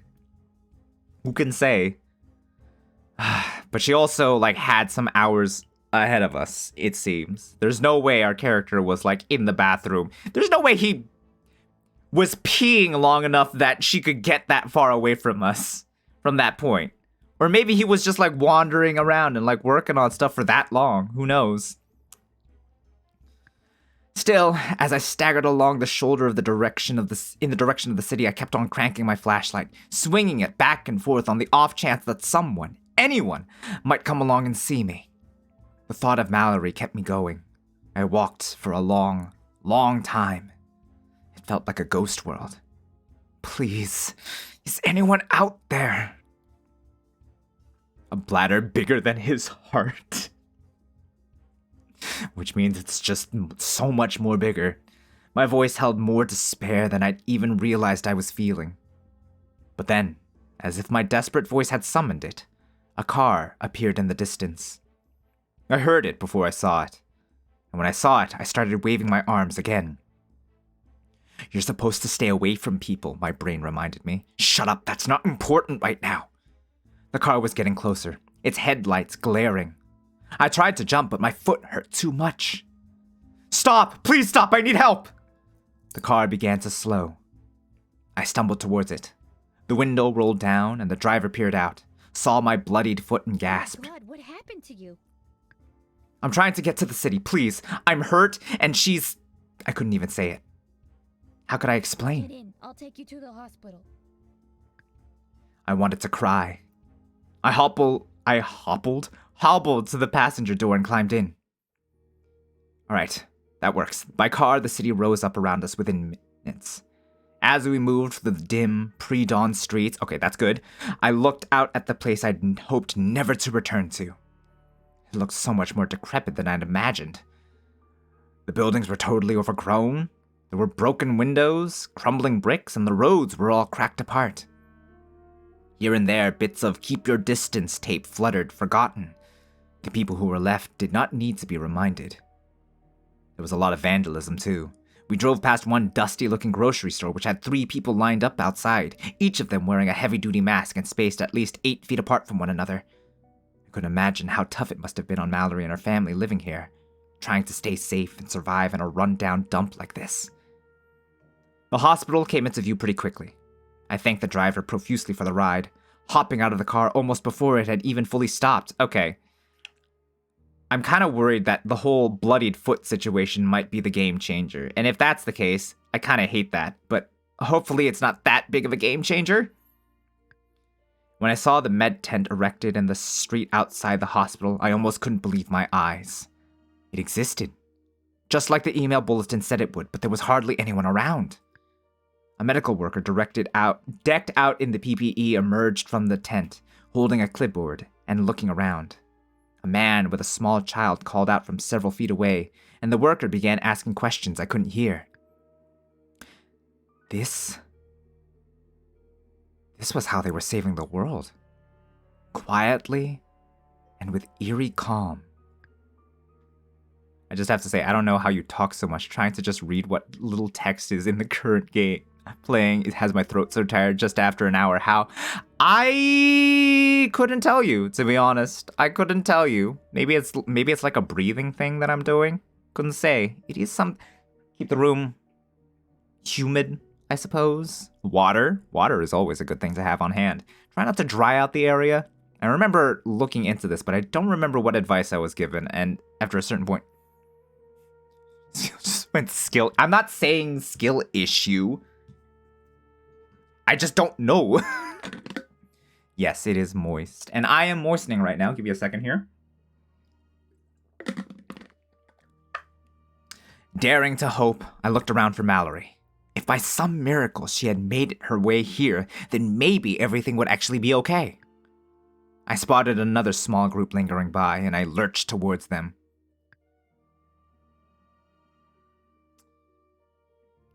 Now you said skill. I'm not saying skill issue. I don't know. I remember someone talking about like breathing and then some other people talking about room humidity. I don't know what to make of it. Hey Val, welcome to the stream. What to do with all these points, Cal? I don't know, man. You tell me. I'll have like a goal or something set up. Who knows, all right? I'll have like something. We'll figure out something to use them for, right? Anyways, number 3, probably a combination of both. Probably, maybe. Honestly, I brought the humidifier in here just because it's winter, and the winter season, you know, is bad for your skin in general, but also bad for your throat. But anyways, there you go. Number 3, the Book of Quartus, the 20th Star Sage.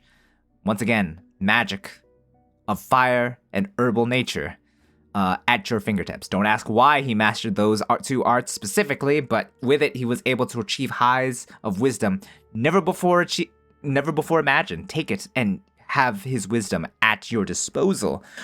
VIP? All right, let's see. Let's see if you're gonna get it. Nope, that was really close. And then whose attempt was that? That was that was Master's. I spin the dice, roll the wheel. Let's see. Midnight, aiming for it as well. Close, but no dice. And the David as well, aiming for it. Is it going to come out? The luck is not even there. Like, not even at all, actually. How about that one? No, I guess you guys haven't built up your guaranteed whatever it's called. Luck is not on your side tonight, but with luck, maybe it will be? That didn't make sense, but you understand what I said. I'm looking for a girl. Her name is Mallory. Her hair is long and white. She's wearing purple. I moved from person to person, pleading. But no one had an answer for me. Guaranteed pity. It'll happen eventually, probably. Luck be somewhere else. Just for tonight. And another night, probably. But still. All of a sudden, I heard the faint squeal of a megaphone. A voice cracking over the near empty street. If you are awaiting preventative care, we ask that you remain patient while we triage symptomatic individuals. If you are currently experiencing symptoms like fever, headache, fatigue, or dry coughing, or have recently been in close contact with someone who is, please proceed to the screening area for assessment. Tired, I sleep. It's almost 6 p.m. Get some rest. Good night, Val. Thank you for stopping by. All of our luck needs to go to Mallory. The medical worker was showing the man and child into the med tent now. I staggered over. Did you see a very sick girl dressed in purple? The medic looked at me, startled. I'm sorry, no. Who is she? And have you been in close contact with this person? If she's not here, can you help me find her? Because she's really sick and I need to find her and bring her here. If you've been in contact with an infected individual, then the most important thing right now is for you to get assessed and admitted for treatment. Listen, okay? I don't fucking care right now. I'm not sick right now, and I'm not dying right now. Well, the leg is like sort of like there. Do you understand how rapidly the virus proliferates? The sooner we can begin treatment, the better your chances will be.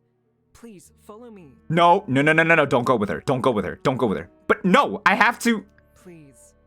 Right now, you are potentially shedding the virus in a public space. You need to enter the med tent. No. I looked around at the near empty street. I wanted to keep arguing, but what could I say? The medic must have seen the pain and hopelessness on my face. I will try to find out about your friend. Now, please.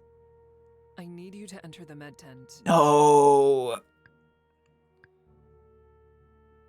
No. Mallory needs this more. Mallory needs this so much more.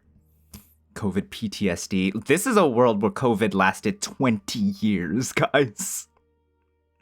Stupid bear trap. Hey, Gwe. Welcome to stream. Listen, Mallory. I can't stop until I find her. Please, there's no one here, but she's somewhere, and if I can just get her and get her back here in time, that's a life saved. The medic looked kind of lost. I was already backing away, getting ready to start running again. If Mallory wasn't here, then she had to be at the planetarium, or at least on her way to it. Wait! Don't go yet. The medic disappeared inside the tent. A couple of people who had been waiting nearby moved closer, hovering. It was probably wrong of me to race ahead of them, demanding the lone medic's attention, but honestly, whatever. It wasn't as though there were crowds and crowds of people waiting for aid. The only thing I cared about was Mallory. The medic reemerged, holding out a bulky handset. It's a satellite phone. We have a few of them for contacting other med centers. As soon as you find your friend, call us. If we know where you are, we might be able to send help. A wave of gratitude washed over me as I took the sat phone. I definitely didn't have to be told twice. Time had never been more of the essence. Thank you. I was already hurrying away, almost in disbelief at this blessing. I carried on down the street, calling Mallory's name. Though everything seemed so deserted, there were a handful of people around who would turn to look at me, puzzled. They avoided my path, and I avoided theirs. I reached back into my memory, trying to get my bearings and figure out which way... Wait a second. Hold on a second. I just realized something. This game has been scarily, realistic, right? This game has been scarily realistic. I just realized something. Hold on a second.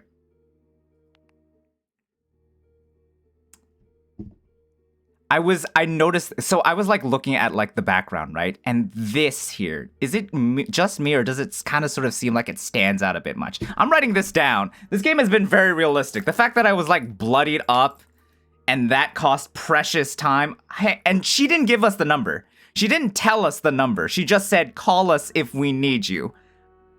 I'm the kind of person that needs to pay attention. And so I'm going to fucking pay attention. I'm gonna make note of this number on the tent here. Just in case. Just in case. Something about it. It stood out to me. She didn't say, call us if you need. She didn't give us the number. So I'm gonna go ahead and make note of that here. Just in case. Because I don't trust this game. And I'm not risking it anymore. 555-8484-322. There we go. I thought this was supposed to be cute. What happened? What do you mean? What do you mean? I told you guys that this game it started off with literally a picture of the Roni. Of course it was gonna be this way. You need to call. The game doesn't let you out in numbers. We'll see. We'll see. Hold on. We'll see. Let you put in numbers. We'll see. Maybe I'm wrong. Maybe I'm wrong. But pin it in chat. You know what? Sure. That sounds like a good idea too. 555-8484-322. Listen, all right? Some people are clever like that. It is something, as someone that is currently doing storytelling and writing, putting a shit ton of thought into his lore, I would not put it past a writer, especially a video game like developer, to do it to pull something like that nonsense themselves. All right? 555-8484-322. Insist on getting help from Mallory first. I can't stop until I find her. Please, there's no one here, but she's somewhere. And if I could just find her and get her back here in time, that's a life saved. The medic looked kind of lost. Yeah. We went through this part. Take this. It's as soon as you find your friend, call us. If we know where you are, we might be able to send help. Y'all laugh, but if I'm right, and I will be, y'all are gonna look incredibly stupid. Alright, let's see. For theirs, I reached back into my memory, trying to get my bearings and figure out which way to go. The planetarium was closer to the river, I knew that. Started down the street in that direction. My head was spinning and I couldn't feel my foot anymore, but I kept on going, leaving bloody shoe prints behind me. If I have to go all the way back to deal with the bear trap, I'm gonna be more than a little upset. But let's see. Hope was the only thing keeping me going. What if I already look stupid? Okay. No. Don't take that. Never mind. You're not gonna look stupid, but you're going to agree that I did a smort, alright? You're not gonna look stupid. My bad. And you don't look stupid. I treaded over the rubble in the streets, passing broken hazard signs, empty storefronts, unable to stop myself from imagining the riots that must have taken place here years ago. When the top of the old planetarium building came into view, I sprinted the rest of the way. I looked at the building surrounding that one, which was the apartment building where Mallory lived. I scanned all the windows and balconies in sight, looking for some sign of her. I turned in a circle, searching every street corner and bus stop I could see. It was like a ghost town. I tipped my head back to call out for Mallory. That's when I caught sight of a purple figure on the rooftop overhead. Mallory! Mallory, don't move! I'm coming! I didn't even know if she could hear me. I just hurried, as fast as my body would let me, around the building to the fire escape. A dry, rattling feeling was building up in my chest. I could hardly breathe. Please, let this be a game changer. Please don't make me have to go all the way back to save her. I reached the top of the fire escape and hauled myself up onto the roof where I was sure I had seen Mallory.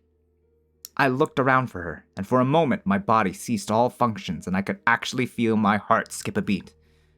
Where was she? Mallory? A cool breeze blew past and all I could do was stand there for a few moments processing everything that was happening. I'm here. I turned to find the source of that small, weak voice. There she was, at the opposite edge of the rooftop, her delicate frame backlit by the gently rising sun. Dark hollows hung under her eyes and in her cheeks. She trembled, barely able to hold herself upright. Why are you here? She didn't look at me as she spoke, and my throat felt like it was twisting shut. Your letter. I found it, and I just couldn't let you go. She listened and continued to gaze out on the cityscape, avoiding eye contact with me. You shouldn't be here. It's dangerous for you to be close to me. I'm surprised the medics didn't offer to at least wrap up the foot. Yeah, that, it might end up as being, like, the game changer, I think. She was so out of breath. I approached her slowly, terrified that she would just float away. It doesn't matter to me now. I care about you too much. I love you, Mallory. You dummy. I love you too. That's why I had to leave. She swayed then, as though turning to look at me, made her dizzy and her body dipped towards the ledge. I lunged, panicked, and grabbed Mallory's narrow arms. In one swift movement, I had pulled her onto myself. Make me sick, Mallory. Okay, alright, calm down. Gently, I helped lay her down. Her cheeks were blood red, her skin like fire. I don't... No, shit. You're just... there's... Please. My sister wasn't... My shoulders rounded as I fought back tears. Of course, Mallory wouldn't even think we pulled the sat phone. I'm gonna get you help. I'm calling right now, and someone's gonna come. The phone was in my hands, my thumbs poised over the stiff, tactile buttons. The number. It had been printed on the med tent, but what was it? Oh, wow. Would you look at that? Would you look at that? Why would they include that detail if it wasn't gonna be important? Please actually let this change stuff. Hey, Reeve, welcome back. I fucking told you guys. I noticed it and I was just like, Chekhov's gun. There was no way they would include that detail unless it was important. I'm glad they don't make me like actually put it in. That would have stressed me the fuck out. But let's just see. Oh my gods. Yes. 555-8484322. Gotta make sure. There we go. Yes, that was it. Thank you, Brain. Yeah, I got the achievement. Oh my gods, I got an achievement for it. Hell yeah. Fuck yeah. Thank you, Brain, I thought as the rings started to go through. You're welcome, replied my brain as more rings went through. I started to worry that no one would pick up, but then, finally, someone did. I didn't know if it was the same medic who'd given me the sat phone, but either way, I immediately started rattling off every detail I could about where we were and how to get here. Then I threw the phone down and wrapped my arms around Mallory. Someone's coming. Help is coming. All I could hope for now was that they would get here faster. Please! Selfish of me to stay with you. No. Dang it, I think I do have to go all the way back to the bear trap. Because it's the decider.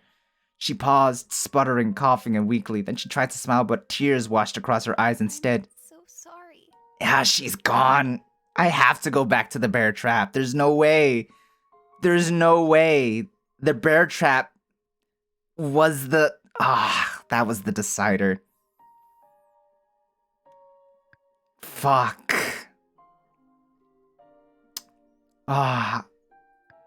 Yup, I have to go back. I have to go back. Welcome back, Cassie.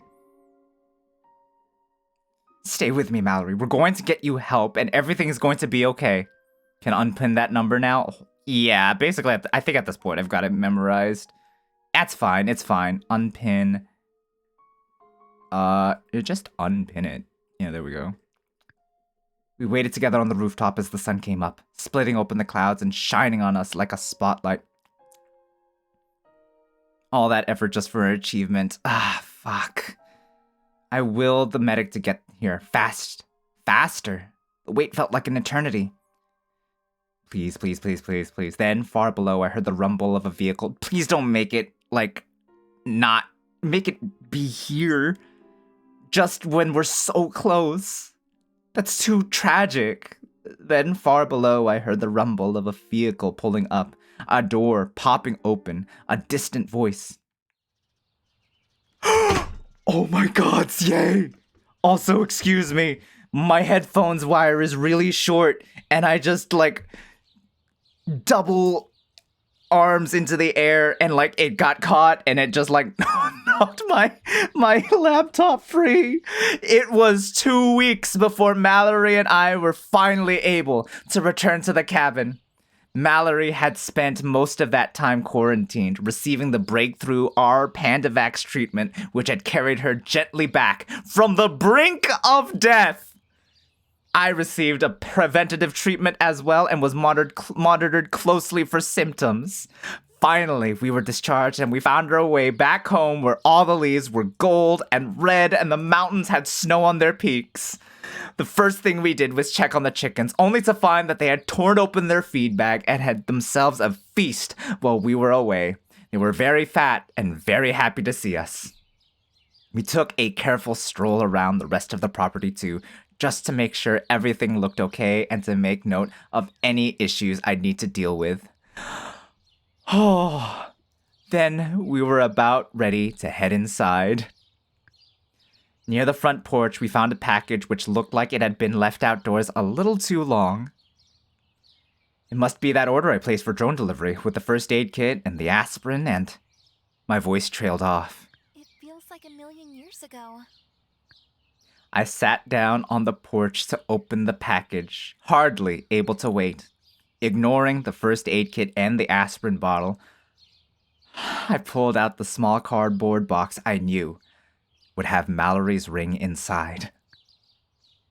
I looked up at her, suddenly a little nervous. I have a gift for you. A gift? Really? What is it? I grinned at how cute she was. I held the box up to her and she danced a little as she took it. She lifted the lid to peer inside. Oh my goodness. It's so pretty. It reminded me of you. Her eyes looked so shiny. She smiled and leaned down to kiss me. Try it on. Okay. She put it on her left hand. She put it on her left hand, though.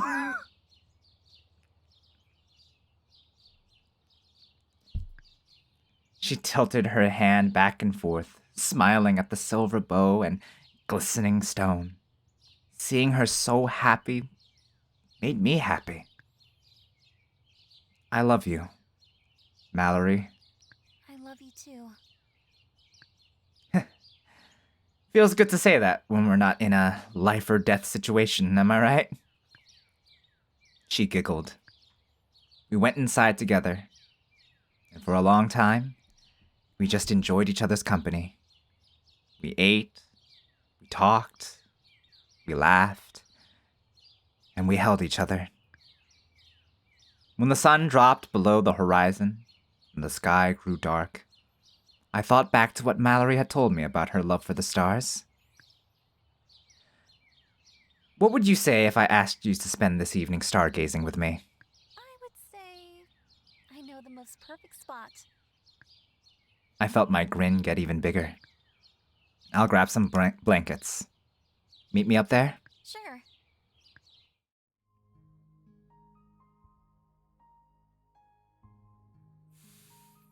A few minutes later, I climbed up onto the roof with a big blanket folded over my shoulder. Mallory sat waiting for me, watching me with those beautiful eyes and the sweetest smile. My heart felt warmer than it had ever had. The pain and loss we'd experienced would always be there. But now, there was also joy to be felt. So much joy. And so much life to be lived. There would always be sorrow and endings. But like a sunset or a flower, the impermanence of this very moment was exactly what made it so valuable. I went to sit with Mallory under the stars.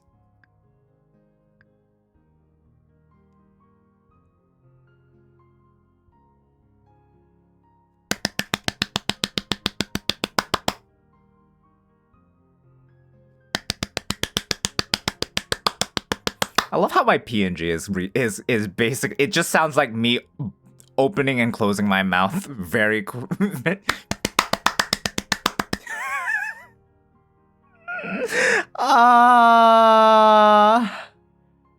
we saved her. I got so scared. I was so worried that we weren't gonna save her that time. Is that not how mimics clap? You guys know I canonically have hands. Oh, I am so glad we saved her. I was so scared. I was so terrified that we wouldn't be able to save her that time too. And I was gonna be very upset.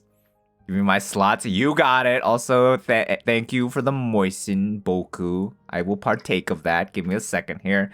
Don't buy me any games, by the way. I saw that. I have other things on my backlog, and I swear to fucking Christ, if you give me something else to work on, to add to the backlog, I will be upset. That's a shame. But it seems now we play that. Nope. Bought you this one. What's another one? So it was you. It was you. Not a hold on. Don't, Boku. Seriously, I have a backlog and I'm trying to get through the backlog. Do not, if you add to the backlog when my hiatus is like right around the corner, I'm going to be very, very, I'm going to be upset. Don't plug my throat, Midnight. No, do not add to the backlog. You have less than 100 games, not enough. No, Cassie, do not. I have more than No, I don't. I forgot I did it anonymous. I was wondering who it was. Because I was just like, I was talking to someone. I forgot who. And we were just like, who would have bought you that game? I was like, was it David? I was like, no, David would have proudly announced that he got me that game. Like, he makes it known.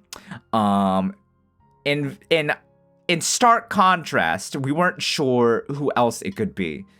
Everyone else called out. Yes. Not to name drop or anything, but if there's anyone, it would be easier to try and parse out who would be the one to anonymously like gift something like that. But there are some people you can rule out immediately. You let me see your list, silly. Well, that's only my Steam catalog, mind you. Only 2 digits of games. I have more, I swear, okay? That's not even considering, like, all the, like, emulated ones that I, excuse me, have at my disposal. Excuse me, sorry, I should have muted. That's on me. My apologies. Got to log into it. Wasn't my intent to do it secretly. Naruhodo. Not to blame anyone, but it was you. But, yeah,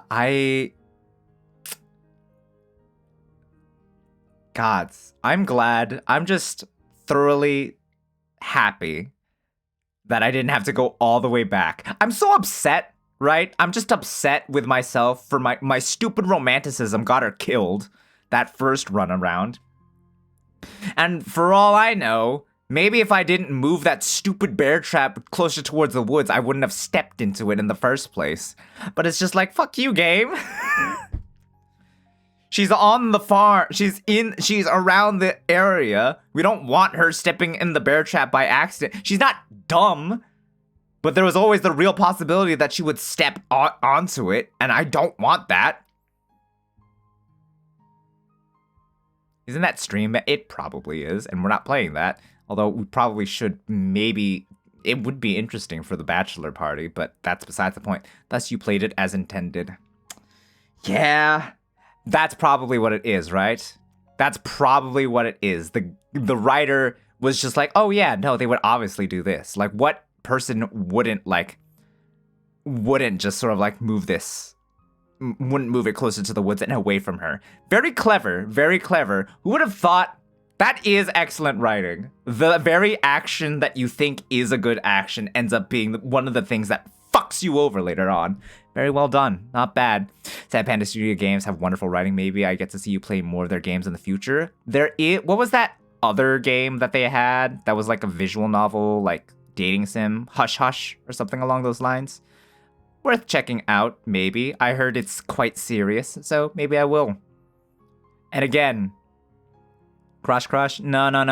They do have, what was it? They do have Blush Blush, Crush Crush, and then Hush Hush, which is a dating sim, but like apparently it's like a very serious sort of like thing, kind of sort of along the same lines as Cabin Fever, which if that's the case, maybe I will, but don't count on that happening anytime soon, because like I said, backlog, getting through the backlog. But also if the bear trap was in the area, then it might have caused a death trap, sick plus injured.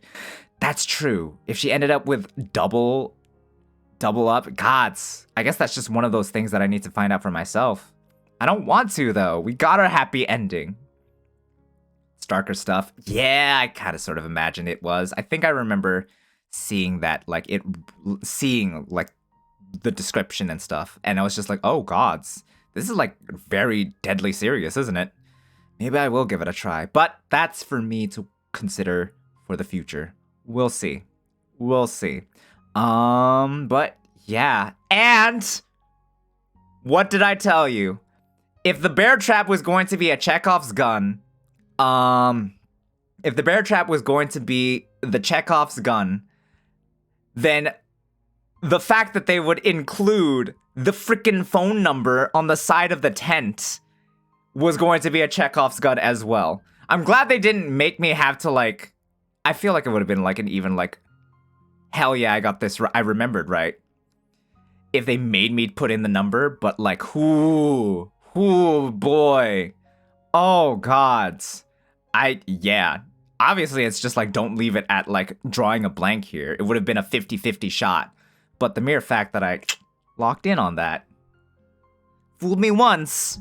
Shame on you, writer. Fool me twice. No, wait, it's the other way around. Either way, called it, nailed it. Hell yeah. Hell yeah. Are you the types of person to do all the bad endings first or rush the good ending? I know the reasoning people would have for doing all the bad endings and then getting the good ending. But I like to go natural and just go with my gut instinct and whatever, and just go with whatever answer or whatever resonates with me the most. Essentially, that's how we did Slay the Princess, which I really should do to try. I know that I didn't get the best ending. Because I just decided to keep the cycle going. And I've played enough Soulsborne games to know that realistically, keeping the cycle going without letting anything change is generally just a neutral ending at best and a bad ending depending on your way of thinking. Change is important. And I know that I did that final step in that game wrong. So I'm probably going to play that for myself again one of these days. But look what happened when I let my natural decision making take control in this instance. She ended up dead and we got the game over. But now things are different and we saved her and she's alive. And I'm I'm glad. Got really scared at that end, at the last stretch there. Got really, really concerned that we weren't gonna manage to save her, but lo and behold, those paramedics really came in clutch for us. And we have a wife. Thanks for playing this game. Your narration voice was amazing. I'm glad you think so. I do that's kind of why I'm kind of sort of in my, I guess my visual novel arc for the channel is just because I like reading, I guess going overboard with the narration. So yeah, we're probably gonna switch to something a little more, I don't know, actiony. Hey, are you about to? I am about to end, Tsubasa. I am. In case it wasn't, on the case you weren't sure, it's kind of sort of right there. We definitely wrapped up. I mean, your voice is nice, so whatever. Thank you. Appreciate that. Maybe we'll do another visual novel after this, but we'll see. Maybe we'll try something else. Who knows? Yeah. You miss Cal getting married? Not married, but it was a proposal. I missed the wedding. No. Actually, I already gave. I'm saving stuff up.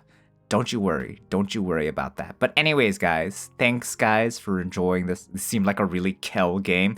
I don't like that you've put quotations on that, but I mean, if we're talking about the emotional trip, then yeah, I would say so.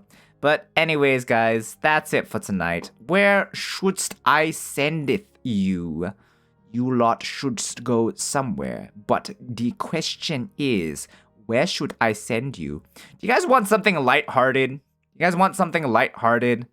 Like Fall Guys or something? Is that cool with you? A little bit of mood whiplash, I would argue, but it's maybe you guys should get something a little more lighthearted. Very Kelcore. Purely to highlight, not implying anything for once. Nice. Interesting. Noodle, we rated him a couple days back. So I'll go ahead and send you guys towards maybe not Fall Guys, please. Why not Fall Guys? Seems oddly specific, but since you are making an actual request, then all right, that's fine too. Let me look around here. Let me see. Maybe someone just chatting. Maybe just chatting sort of section would be nice. Someone new, perhaps? Someone maybe talking chill? What's a chill thing? Fall Guys streamers are something. I mean... Okay, I'll just take your word for it then. That's fine. Let me see here, though.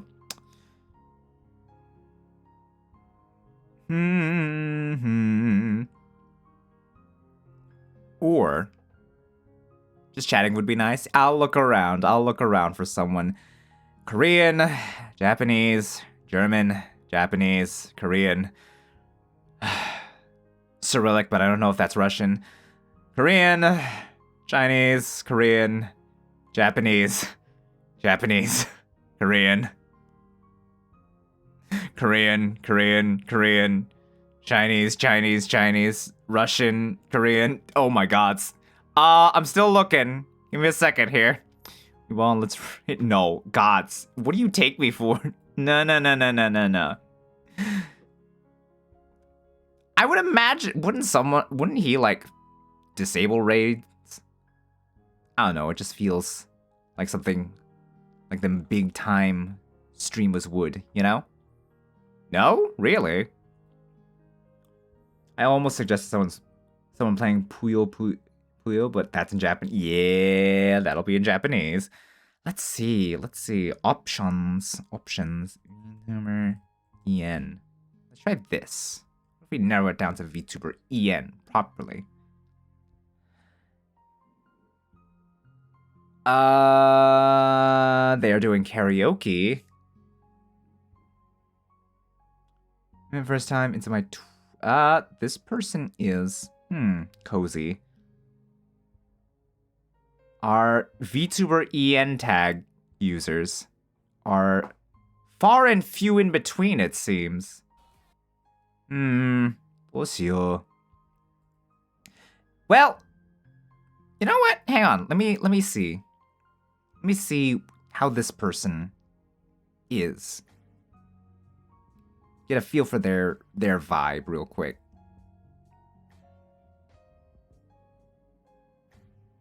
I cannot tell because they are not saying anything. Hang on a second. You're taking too long. No, Tsubasa, no. Stop. No. While I would appreciate it, I actually am going to end it. No, don't raid. No.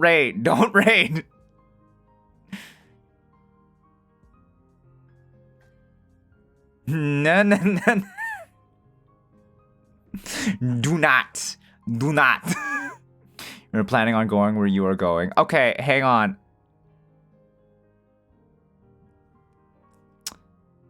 This person isn't saying anything. You're gonna raid on our own watching this. I'm sorry. I'm like looking. I found someone and like they say that they're celebrating getting affiliate, and I was just like, oh, well, why don't I help with the celebration? But like literally they're not doing anything. They're just swaying back and forth like the ocean. I have a suggestion. I'll take a suggestion at this point. Go ahead, hit me with it.